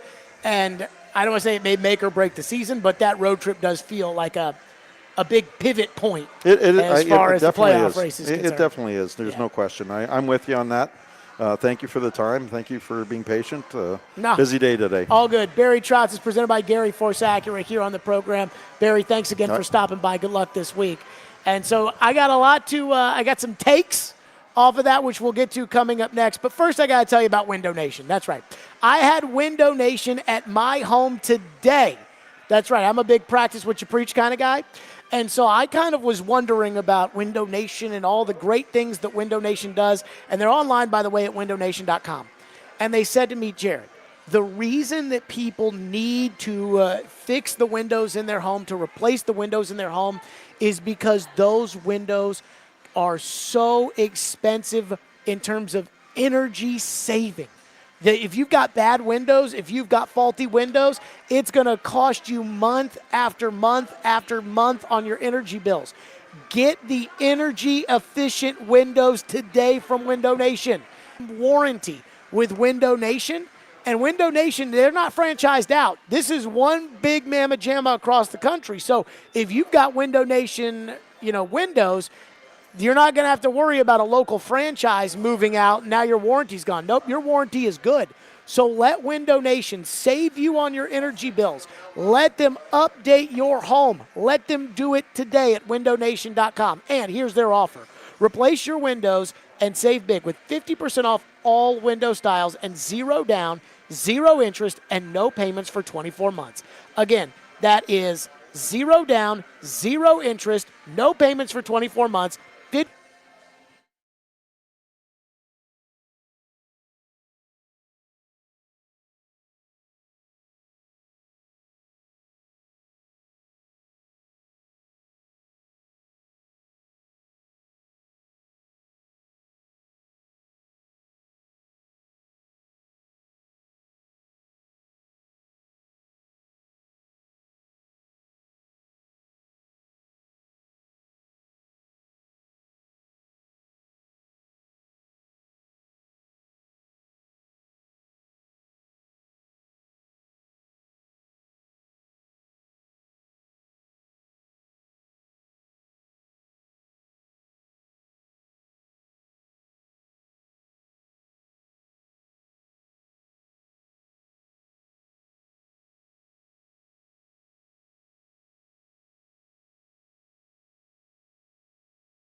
Stillman and Company. So Barry Trotz right there. That Barry Trotz interview every week is like the most information I get about anything that I ever do.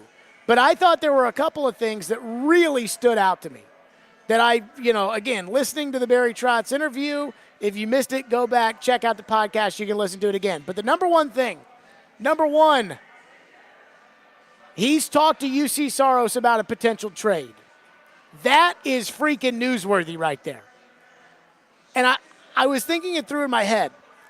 There's a lot of players out there who take the business of sports very personal, right? Like, yes, I know that everybody understands that it's a business, and we always hear, oh, it's a business, they do this, but there are a lot of guys that take it very personally, that when they get traded from one team to another, it's almost like they sit back and say to themselves, oh, that team doesn't like me enough to be able to keep me. One of my best friends I went to college with pitched in the big leagues for a little bit, and he was involved in a deal when he was a minor leaguer for a reliever who was going to a team that was going into the playoffs and ended up pitching in the playoffs and everything else. And he told me that he felt honored to be included in the trade for this reliever that was going to be pitching in the big leagues, because it was like, wow, somebody really wants me.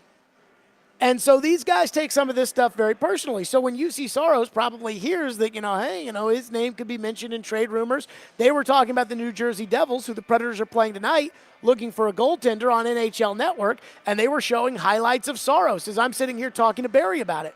But Barry said, no, I've talked to him about it. And I said, hey, I want you to finish your career here. I think you're that kind of player. But if we get an offer that knocks our freaking socks off, then we're going to take it.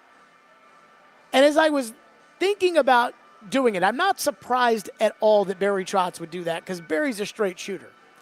But as I was thinking about that and kind of processing that whole reality, I'm like, I think as a player, I think I would prefer that management be that upfront with me. And that it almost would make me respect management more. You think it would have an effect on your play? On his play? You think it gets in your head at all, or has gotten in Saros' head about his season being up and down maybe? That he's like, oh, I need to play well so that they'll want to trade me? Or not trade me? So I want to play poorly so they won't trade me? Or no, just like, hey, if I don't know. I want to play so well that they can't trade me. Something like that. Yeah. I mean, I guess I haven't really thought about it like that. Maybe it does or it doesn't. I think the thing that I would fear if I was running a team was resentment, right? Like, that's what I would fear, is the idea of my players feeling like they can't trust their coaches, they can't trust their executives, that there would be this festering belief that they don't really care about me. And it's hard, because it's like asking a quarterback not to be cautious, but to also not be reckless, right? Like, hey, take risks throwing the ball, but don't be reckless. It's like, hey, I want my people to be honest with me, but sometimes there is a little bit of a too honest. I just appreciated that. The other thing with Barry is, and this is the biggest frustration I have about this season, which I think it's going to come right down to the wire in March as to whether or not, and April, as to whether or not this team's going to make the playoffs. Like, even if they sell, I think they're going to be right there on the bubble, outside in or inside out. I think if they buy, they'll be right there, outside in, inside out. Like, it's going to come right down to the wire. But the frustrating part of this season is not whether or not they make the playoffs. It's that they haven't found any secondary scoring from any of these young guys. And some nights, they'll get a goal from Evangelista, or they'll get a goal from Evangelista 2 out of every 3 games, and then he just goes silent. Same with Parsonen. They've already sent him down. Tomasino, they've just sent him down. And it's like, man, these are a lot of young prospects and guys to get excited about. And I'm not saying that the Predators, gaslit us or made us believe that these guys were any good or anything like that, but it's just the idea that I at least wanted 1 or 2 of these guys to really, stick their flag in the ground and say, okay, he's a second-line guy going forward. And so far, none of those guys have done that. And again, like I said to Barry, I I look at it when they need a goal like, okay, get Forsberg and O'Reilly back on the ice. Very detailed info there from Barry. It's time now for Predators Game Day. It's hockey night in Smashville. Walk over to Yossi. His one-timer, he scores! Bringing you the keys to victory and the latest storylines surrounding the Nashville Predators. This is Predators Game Day, brought to you by TJ Anderson Homes of Benchmark Realty. Now on Stillman and Company. TJ Anderson, that's my realtor. TJ Anderson, buy or sell your home with TJ Anderson to get it seen, heard, and sold. TJ Anderson Homes of Benchmark Realty, online at tjandersonhomes.com tonight. The Predators at 27-23-2, good for 56 points, host the New Jersey Devils 25-21-4. They're good for 54 points. We start with the coach's take. Here is Andrew Burnett.